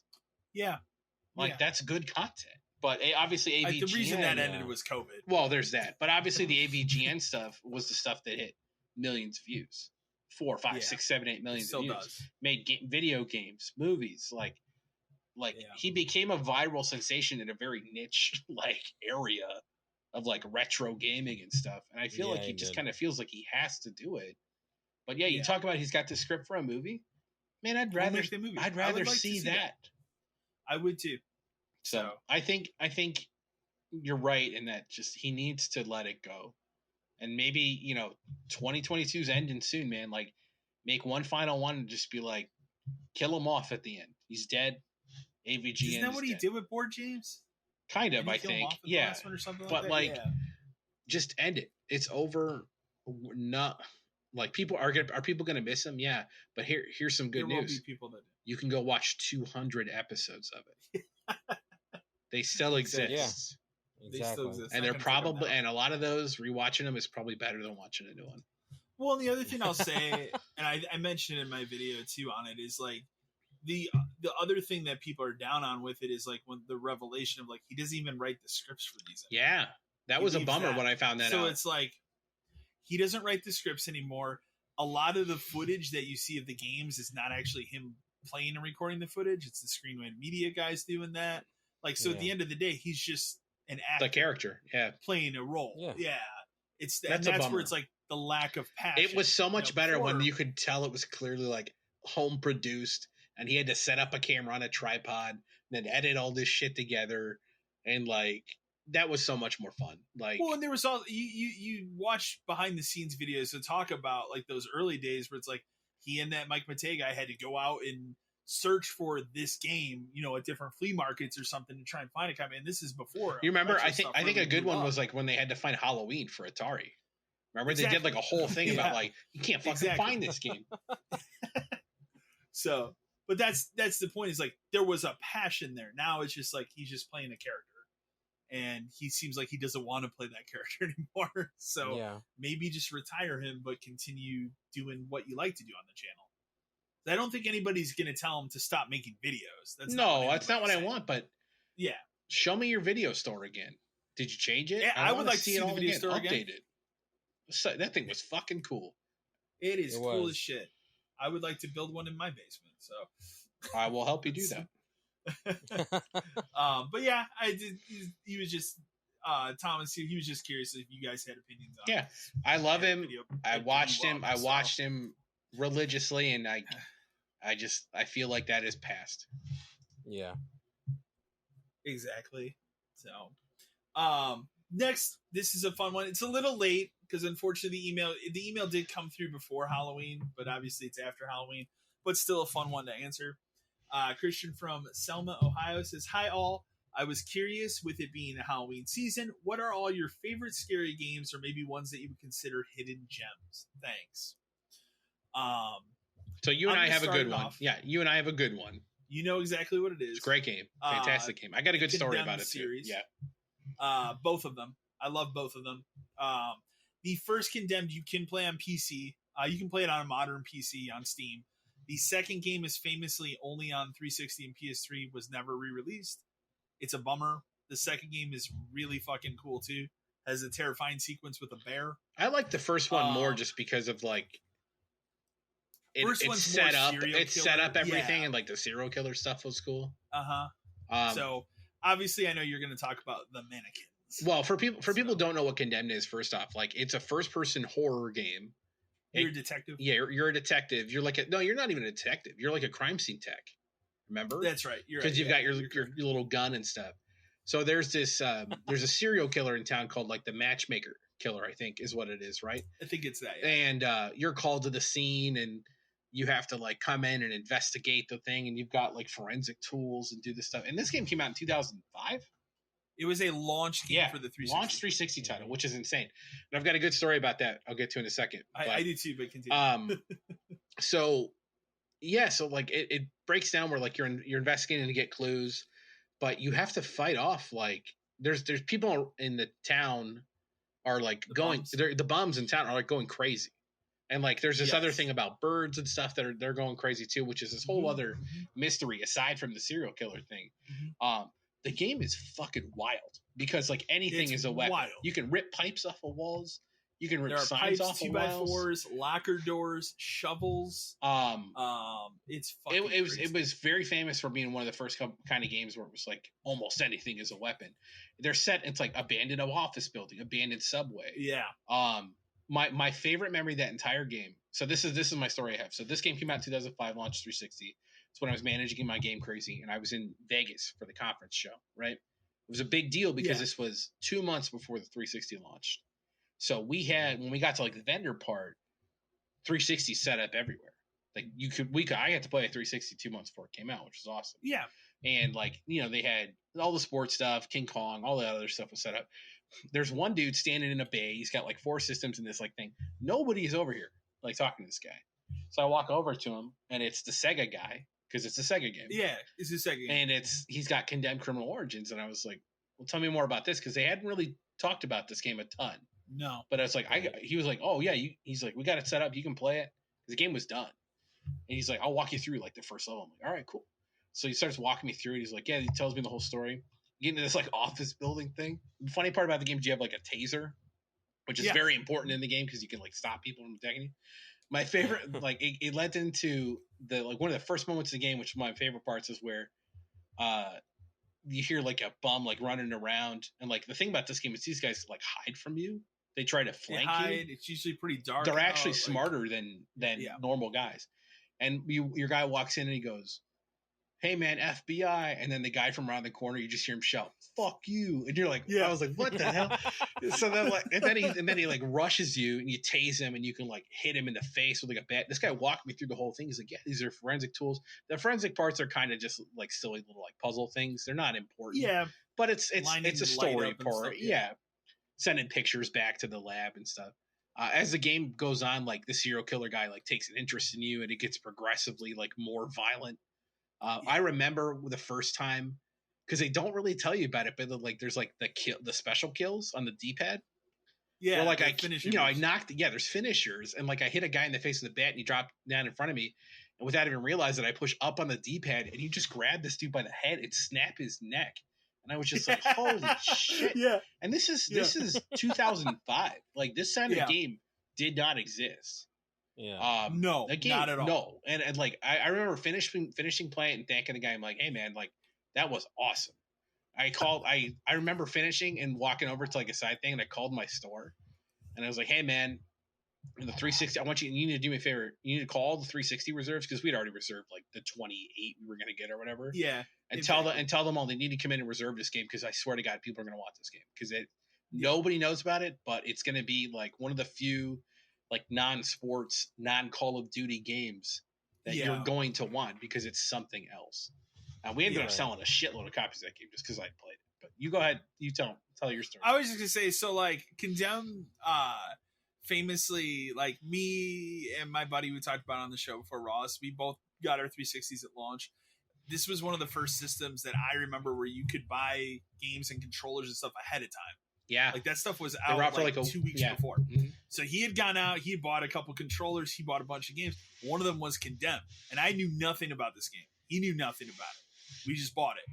So we get our systems or whatever. We had our like 2 weeks of playing shit Perfect Dark multiplayer before we were Hell yeah. Call of Duty 2 multiplayer famously did not work until about February of 06, right. So we couldn't play that. So the third game he had was Condemned. And I'm like, we should probably see what this Condemned game is all about. And we spent like 2 fucking days just powering. Like I stayed over at his house, like we just like all night, we just fucking took turns playing through that game. And those wild takedowns, because my favorite one, like God. One of them is a snap a neck. My favorite one though is this like body ram one, and when you do it, he literally whispers to the guy, "Take this," and he just slams the guy. Yeah, like it's absurd. But that game is also terrifying. It's spooky as like fuck, dude. Like, do people jump out of lockers? The mannequin thing. There's a part in an abandoned department store. This is a part where I had to pause the game, and be like, I'm done for now. And like, there's creepy mannequins like everywhere, because it's just like a blacked out multi-level department store. Yeah. So like one of the things is like mannequin arms were a weapon. So like you could take one off and hit people with it. So I remember I would go up and I would hit every one of them, because I was like, I fucking hate these things. And I remember the one time I walked up to one and I hit it and the thing goes, ugh. And I'm like, wait, what? And the guy like turns to me, and then in the background there's 3 other ones sitting on a platform, and they all step off the platform and like run and hide. And I was like, pause that. I need to take a break. Because like, fuck this. There's another part I remember in an office building where you're like walking through it, and you keep hearing stuff. It had really good audio. Like you could hear stuff. The game has great audio. Like banging around in the back, and you're like, all right, there's somebody here. Where the fuck is this guy? And like you hear like a scuttling noise. I'm like, what the hell's going on? You take a step forward, the motherfucker falls out of the ceiling. Yeah, And like he busts through like the particle and lands in front of you. I'm just like, Jesus Christ. Like I just remember that game being incredible. Like it might not hold up now because it was very it's very tanky. It is. But I will say it is the first one is backwards compatible on the Xbox. So and it's on sale all the time. You can get it for like $5 easily. Still even today, definitely worth playing. If you want to play it at a higher resolution or higher frame rate, play the PC version because you can overclock it to do that stuff. But it plays on a modern PC just fine. Nice. Famously, though, the second one has never been re-released. It was only on 360. It was made by somebody else. It is. It's. I think the story of the first one's much better. The story goes off the rails in the second one, but the second one has scarier moments. I would say, like, there's a one whole part of that game where you're going through like another abandoned like hotel that's just full of bums on heroin. Yeah, and that's fucked up. And you get to fight them. There's even more crazier takedowns. But then the most fucked up part about that second one is the bear.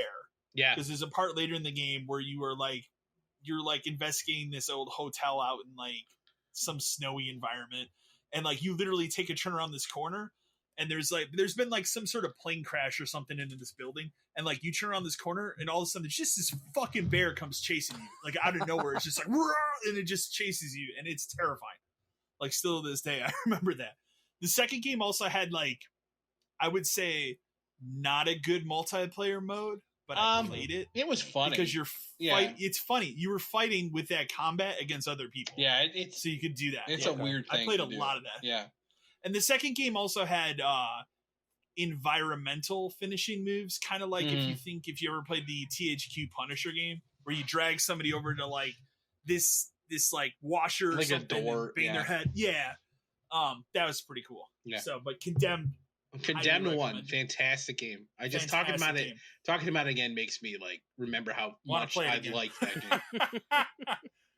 It's real good. What's a good one you got, man?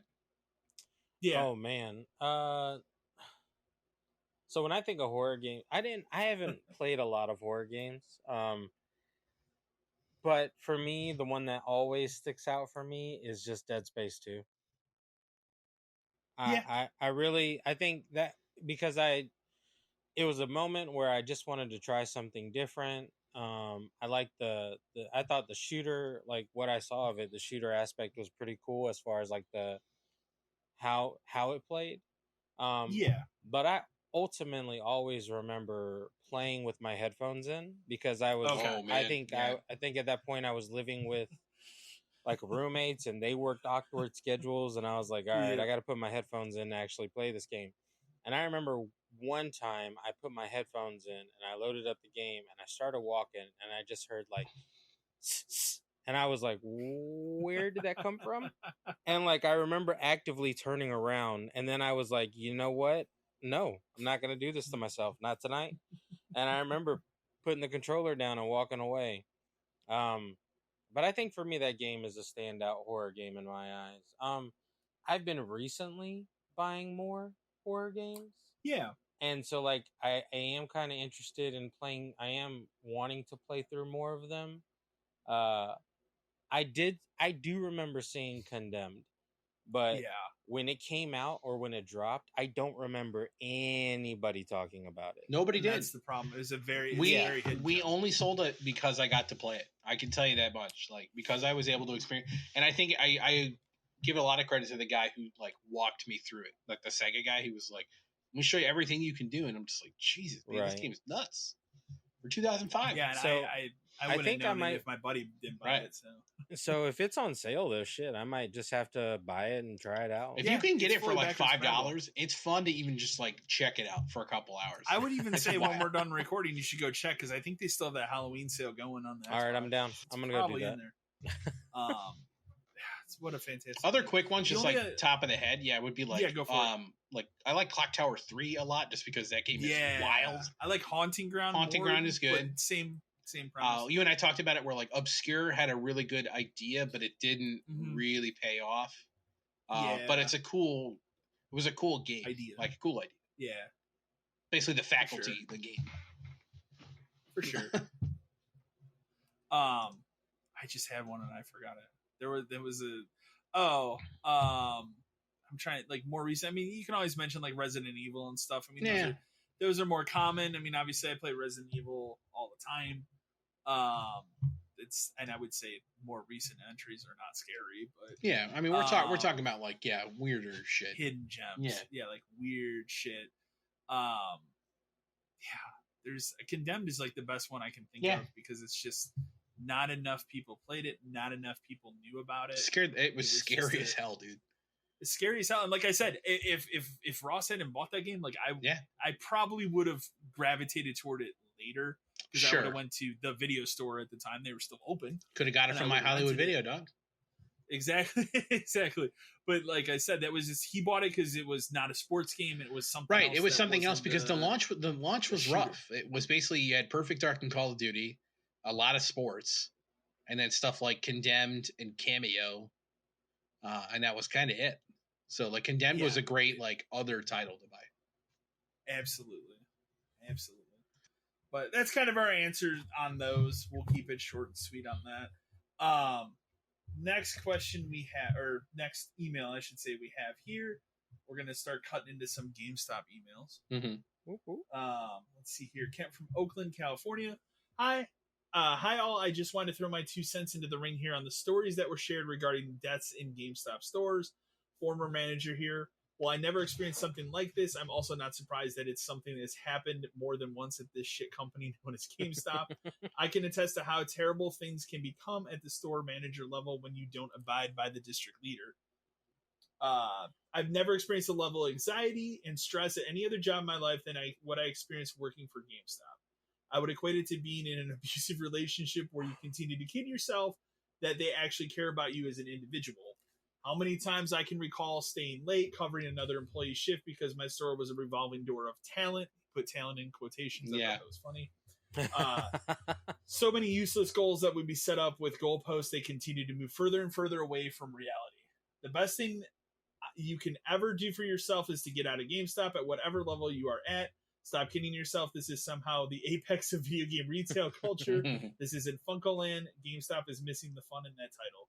Thank you for sharing those stories. While they are terrible events, they are stories that I hope more and more people take to heart. And thank you for this podcast. It's been a great source of comfort for myself, and I'm sure it is for others that are either still in the company or have recently left. So thought that was a nice. No, that's a good one, and like he's right. Like I laughed at the word talent in quotes because that's a word they love to use. Like it's all about like finding talent, building talent, and then they would also be really. They really wanted you to quote build a bench, which would mean like literally like go through apps, interview people when there weren't jobs available, and then pray that in 6 months if somebody quit, you could call this person up and they'd be like, yeah, man, I'll take minimum wage to come work at GameStop. I didn't find anything. I'll quit my other job to come so work like 4 hours a week. they would, that was always a joke, and I never did that because I'm not wasting anybody's time for this shit. He's right though. I mean, like the stuff about the anxiety and stress, and like we've talked about it, where most of the job is fine, to be fair. At least it was when we were there, because it was more about video games when we were there. It's not anymore. When we were there. Yeah. Well, that's what we made.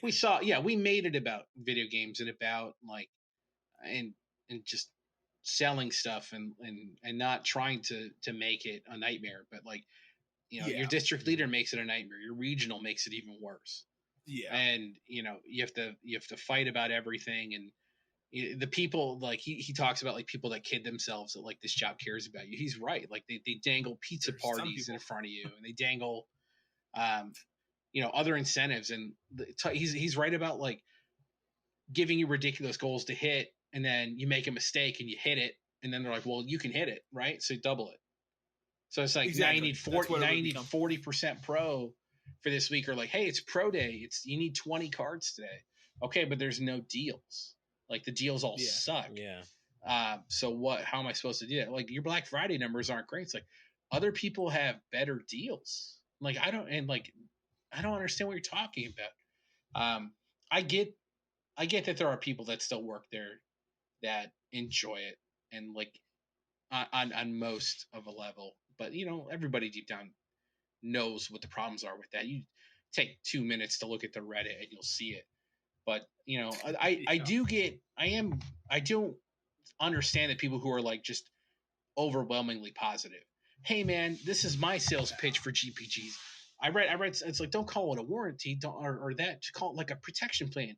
Hey man, you could snap this disc in half and put it in your smoothie and I'll laugh and give you another cop. It's like, I get it. I get like trying to help people with pitches, but when you spend a lot of your day trying to come up with different ways to ask people to spend more money, man, there's better choices, especially because we know how GameStop pays and how they treat you, and especially with everything now where assistants aren't a thing.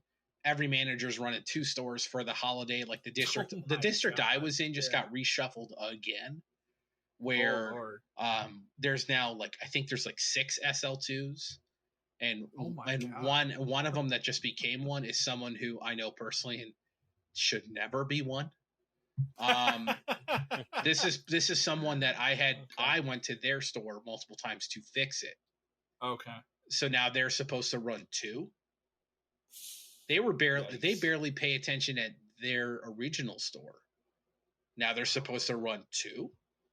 It's not gonna work, especially since there aren't assistants.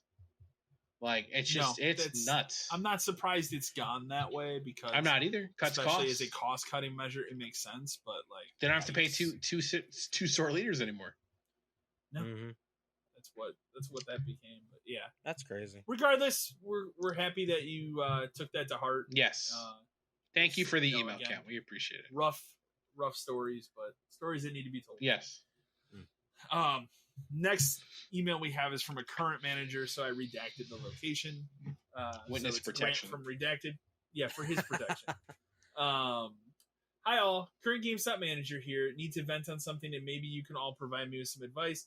I just got a call from my DL, and I am the only store in my district now that is doing a midnight release for God of War. Customers at other stores are being encouraged to move their reserves to my store. This was sprung on me last minute, and I've been given no extra hours to do this event. The district leader wants me to go all out on this, order pizzas, put up decorations, make a huge event out of it. I have 25 reserves on this game, and given how much we rarely do midnights anymore, how in the actual fuck do I make this a success? Thanks. I mean, the short answer is you really can't. Like, especially, I couldn't imagine today. Trying to make an event out of this. Like, I think I said it either last podcast or podcast episode before. The GameStop that's over by me, I asked because I was just curious. Like, I'm on a pretty okay level with the people that work there. So I just asked out of curiosity one of the days I was in there, like, how often do you do midnights? They're doing one midnight this year, and it's for Pokemon. Yeah. That makes sense. That would make sense. There's going to be a lot of people that want to. A lot of people want that immediately and aren't necessarily going to download it to their Switch, like God of War or something, right? Nintendo games, I find people want to actually own that physical copy. Yeah, Nintendo's a collecting system for sure. Yeah, it is. Yeah. Whereas, like, God of War, people just download that. I mean, to talk about, like, the DL wants him to go all out for this, like, order pizzas, put up to... First off, do yourself a favor. Do not order pizzas. Like, don't do that. No. What we found was more beneficial was stuff that, like, I don't want to say you could reuse, but stuff like you get like the box of like chips, right? The mini, like the mixture of chips. You get a couple boxes of those and put those out. You go to your local grocery store and find whatever soda's on sale for like buy 3 12 packs. It's $12 or something. Right. And that way you can get a couple, like, obviously, like, it's a game store. Just buy 3 flavors of Mountain Dew and you're fine. and put them all on the counter.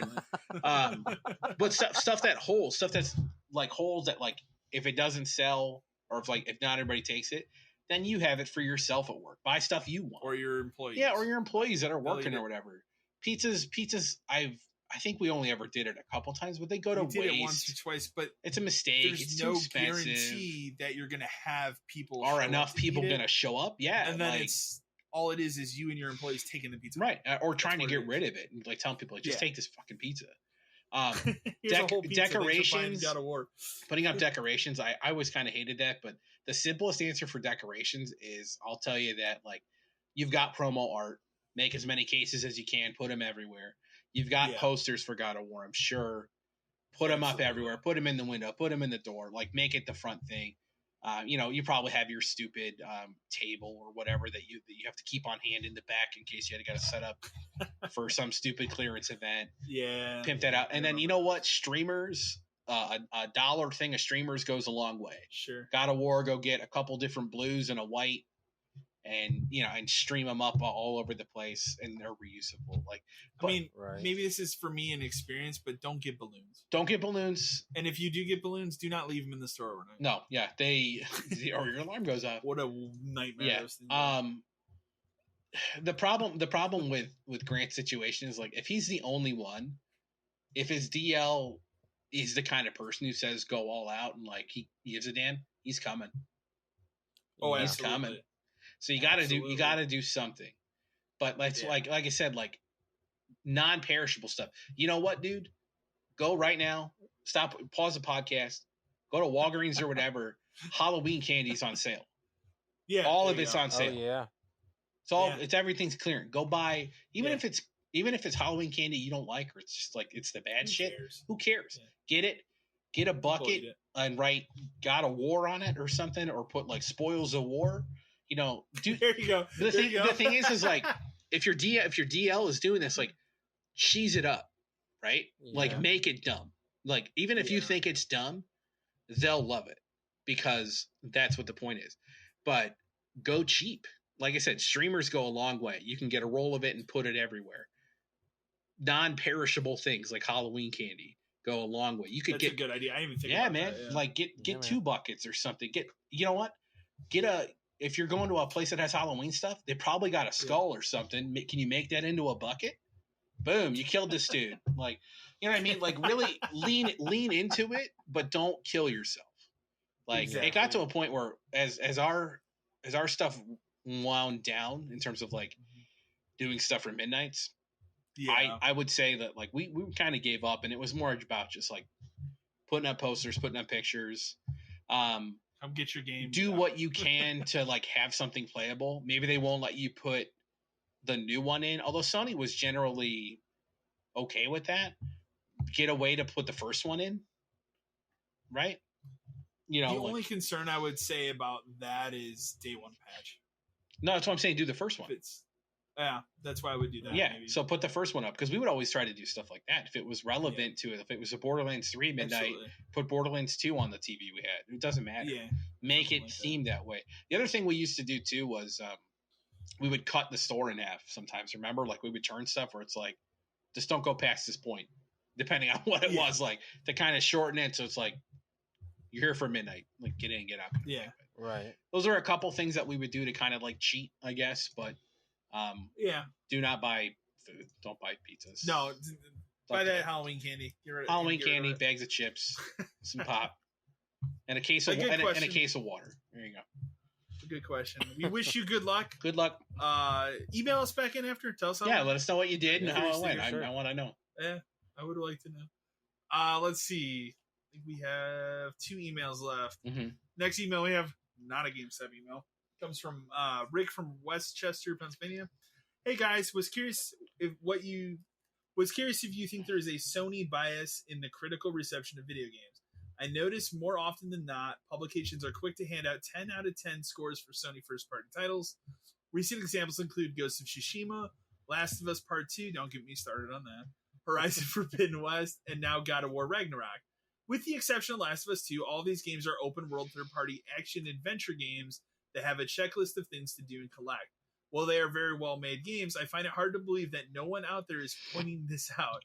The same formula is being copy and pasted across all of these titles, and yet every time I see a 10 out of 10 score.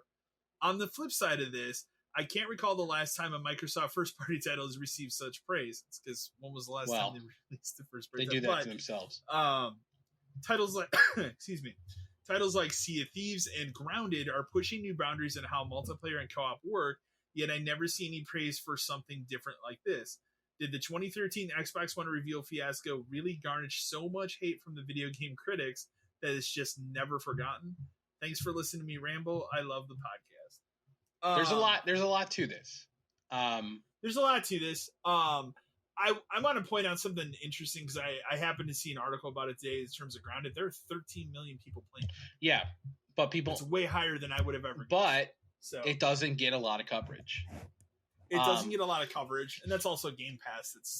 There's part of it is that I think there's a couple of things to take away from this that are interesting to note. And number one is I don't really think it has anything to do with the Xbox One fiasco thing. That hurt. That's 10 years ago. That hurt a long time ago for other reasons. It did. But here, tell me if you notice something about these titles. Last of Us 2, Horizon Forbidden West, God of War Ragnarok. Those are all sequels to things. Like they don't care. With the exception of Ghost of Tsushima. Yeah, but even that's kind of like there's a lot of that comes from other things, right? So he's right in that they don't really care about promoting new ideas like Sea of Thieves or Grounded, both original titles from, Sea of Thieves from a very respected developer for other reasons. But I think the real answer to all of this though is like it's all ad dollars. Are some of these reviews bought? Maybe a couple. But that's not for me to say that like Ghost of Tsushima, Horizon 2, and God of War are bad games. They're not. Yeah. They are very good games. They are also games that are made for one system. They are made specifically to play on this system and this system only by the people that make the system. Pretty much, right? Maybe down the road PC. Maybe PC if we think about it. But Sony Santa Monica, what do? They make out of war games. That's all they do. Yeah. Yeah. What have they done the last? What does Naughty Dog do? They release the same game 3 times. What is a Guerrilla do now? Well, they made Horizon 2, and now Horizon VR. That's all they do now. But it's not so long ago that stuff like Killzone, nobody gave a shit. And there's definitely I think a lot of it is about pedigree. Like the first game of God of War on PS2 was a 10. How could this one be worse? Last of Us 1 was a 10. Kyle notwithstanding, how could Last of Us 2 be worse? From a technical standpoint, these games are marvels. Like Sea of Thieves was a mess when it launched. I think if you scored it now, it'd be much better. It's a probably different like game. An 8 or a 9. Yeah, I'd say you could get a 9 if people cared. Yeah. I definitely feel like there is some kind of like Sony bias just because I feel like people feel like there's an expectation. Yeah. At this point. Right. Yeah. That on the flip side of it, like Microsoft doesn't have that expectation. They don't have those anymore. They need to just shove games out. They don't make stuff, they buy stuff, and then the people they buy don't make stuff. So, it's just they're in a weird place. Like, does God of War deserve a 10? Probably, it does. But I also don't like giving games 10s. What I'll say about God of War is, like, at least for that, the 2018 one, like, before it came out, I was very, very not interested. Mm-hmm. And then, because my whole thought is like, how are they going to make this better? Like, now you have this kid attached to you, kind of like, right. I looked at it as like a Last of Us type situation. I'm like, that's what you can come up with. And then the reviews hit, and I was like, okay, I'll give it a shot. And it ended up being my game of the year. Right. So I'm really excited for a sequel to God of War, and I like that they really haven't talked that much about it. Yeah, it's just, but I'm kind of going into it kind of proves is like it a 10 out of 10. These are the games you make. I would hope they would be this good. If this is all you do. And when something doesn't work, like Days Gone, perfect example, you like it, and I do want to play it. I love Days Gone. And I do want to play it someday, but it did not take off. And they axed it immediately. It was gone. And that's the important thing to note there is like Days Gone, like it did well enough that it has a cult following, but it did not sell the numbers, whatever arbitrary number they needed it to make. And Sony killed it immediately. And it's done. Yeah. Yeah. And I think of all these open world games, because I mean, it is kind of unfortunate, but like these are the games that sell for Sony, so of course that's what they're going to make with these studios, open world checklist games. I think Days Gone had more interesting ideas with that than any of these other titles. Well, and like open world checklist games, like eventually the bubble will burst and it'll become something else. Like it will. Assassin's Creed are open world checklist, Far Cry's are open. Like a lot of games are, and I find myself. You get burnout from like Horizon. I've gotten burnout from those. I love Horizon too, but man, once I realized that like the side stuff doesn't go away, I stopped doing it. I didn't need to do it anymore. Like that's too much. I mean, I'll say like I went from Horizon getting 100% in that into Elden Ring. And then when I was done with Elden Ring, I was like, I'm burned out for a little bit. That's why I still haven't played Valhalla at this point. Yeah. I look at Valhalla like every 6 months, and I'm just like, I'm either coming off of one of these types of games, right, or I am about to have one of these types of games. I feel like that might be. It might be time for that after Crisis score for me finally. There you go. Because I mean, I think back on Odyssey, it took me 140 hours. Too much. I love. It's gonna be longer. I love both of those games, and this is those are too much. All right, let's get to our final email. This is also a GameStop email from current manager, so redacted location for his protection. So this comes to us from Steve from Redacted. Hi all, this email is specifically directed at Dan. I'm a current store manager at GameStop, and I'm curious if you ever had to go against your DL on something he wants you to do that isn't a company directive. For example, I'm currently in a hot disagreement with my DL regarding a 4-foot section of the store that he wants to have stretched out for further collectibles. Now, to give a bit of background, this isn't a directive from GSO. This is my manager pushing this. Mm-hmm. Currently, this 4-foot section he wants me to use is attached to my Xbox section. So by doing this, not only am I messing up what the plan is via GSO, but anyone higher up than him can come into my store and notice I feel like I would be in huge trouble. So, like a regional manager or something came in. Clearly, my DL is in the wrong here. I just don't know how to handle it. Any thoughts or similar type scenarios you can share from your past? Thanks. I will turn it to you because I never had to do this. No, and I feel like similar stuff like this happens to everybody just because, especially when you get into like planograms and like how big sections should be. Yeah. No stores are the same. Like no stores are even close. The biggest problem with our store is we were an old store. We were in old Funko land. Hell yeah. Like we were 30 years old now, like 35 years old. So our store was built very differently than any new store that would be built now. So like our planogram stuff never lined up. He's talking about like a 4-foot section. We had a counter that was very close to the door. If you go into GameStop's, like it was very close to the door. And the other weird part about our store was our front was not perpendicular to the store. It was at an angle. So like when you came in, one of my walls is actually longer than the other one. And then the counter's on the short wall. And then there's a space between the counter and the window, which is not the correct size for anything. So we would always have to be moving stuff around. And it got to a point once where the plano was going to end up splitting like Xbox. I was going to say on opposite sides of the counter or Nintendo or something. And it was just like, this is insane. And you have to be the planogram. You have to be the planogram. It's like, I cannot do this. Like, and then it was going to be like, do this. And then after that, it's collectibles and then Cricket and then like PlayStation. It's like, well, why is that in between? Like collectibles and Cricket at the time would fit perfectly in the section on the other side of the counter. Like it is the exact size you want it to be over here. And that's when Nintendo's all together. And then you have to have arguments about like, yes, I understand what a planogram is. No one from corporate understands how my store is shaped. Like none of them do. I could draw a picture of it or send you pictures of it. And you'd still would tell me the dumbass things to do with where the store was. Our back door in the back created a weird like 1.5-foot section on one side of the door. And I was always like, well, what do we put there? Well, it's supposed to be 3 feet. Well, ours isn't though. Like, so what do you want me to do? It was like 2.5. Yeah, not even. It was like I had to cut half of one shelf to fit it. So, and that was if I wanted shelves there, which I didn't because then it would run into shelves on the other side. So then it became accessories, but then it was like, well, accessories don't really work because they hang in the front. It was just a nightmare. And then so like we would have arguments about that, and finally I tell him, luckily, unlike Steve, I think I was able to get mine to at least see my point of view and be like, look, we're gonna do it this way. But the problem is like if you do that, like he's talking about with like higher ups coming in, or if his DL is gonna force him to do this collectibles thing, and the regional comes in, you will be thrown under the bus.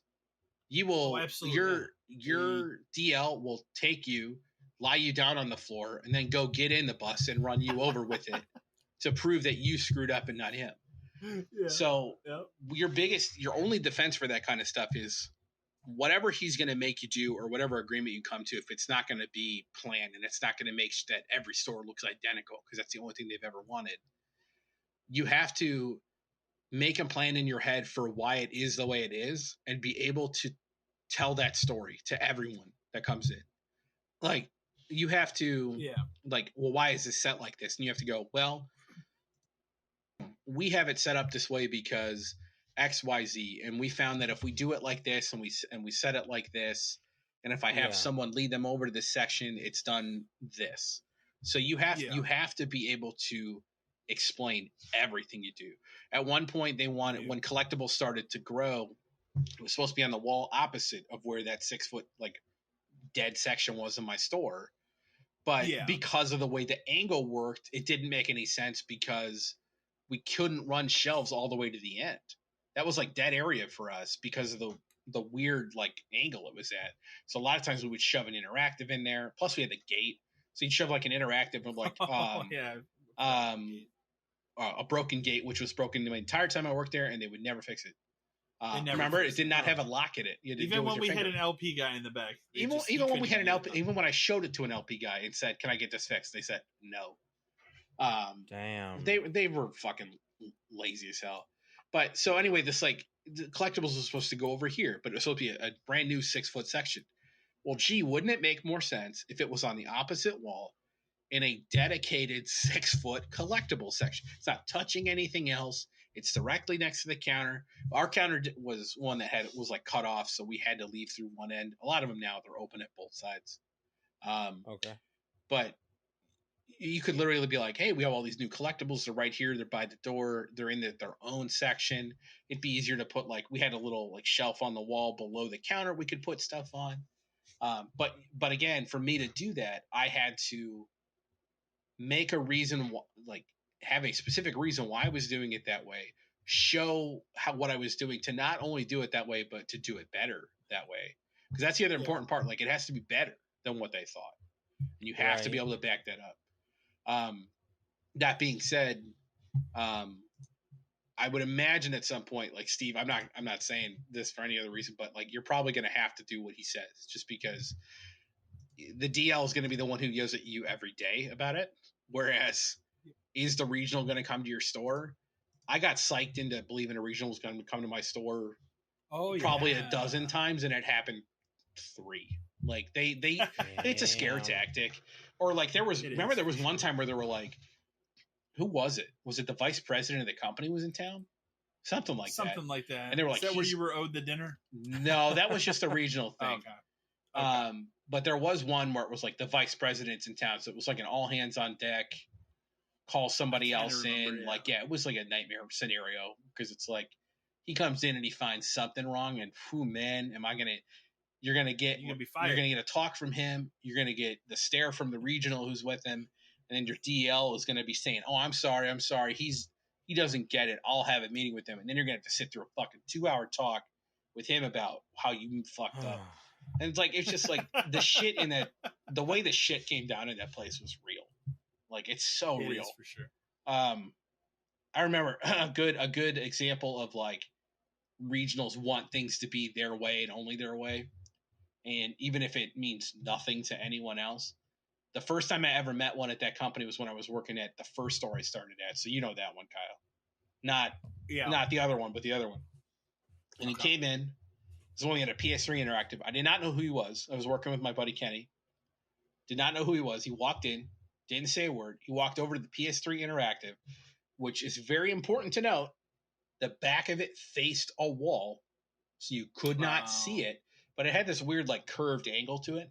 And he looked at the back of it. And there was some kind of sticker or something on it. He grabbed it, he ripped it off, he bunched it up, and he threw it behind the counter. He goes, "That's not the proper marketing for that."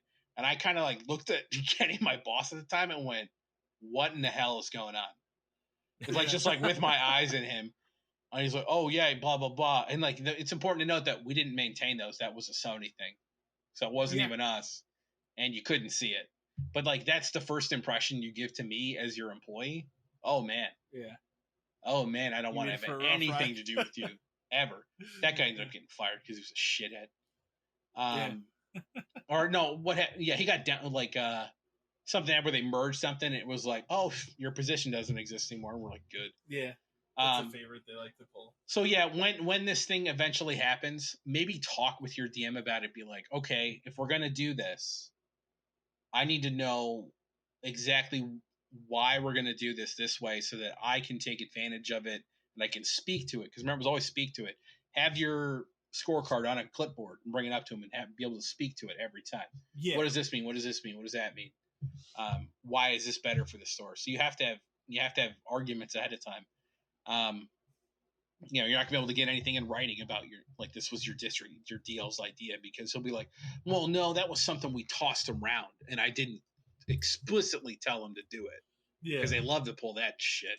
They love that. But Jesus. Yeah, if it's them or you, it's them a million times and you never. Especially district deals. So I hope it goes well, Steve. Let me know what happened. Let me know if you had to do it. Yeah. But same as that. Let us know. We like follow-ups. We always like to hear follow-ups to the stories. Yeah. So always send those in. As always, that's going to conclude emails we had this week. But as always, send your emails to podcast572@gmail.com. We love reading them all and answering them. Otherwise, this is going to conclude another episode of Podcast 572, and we will see you all in 2 weeks. Thank you, everyone. Thanks again for listening. Stay safe.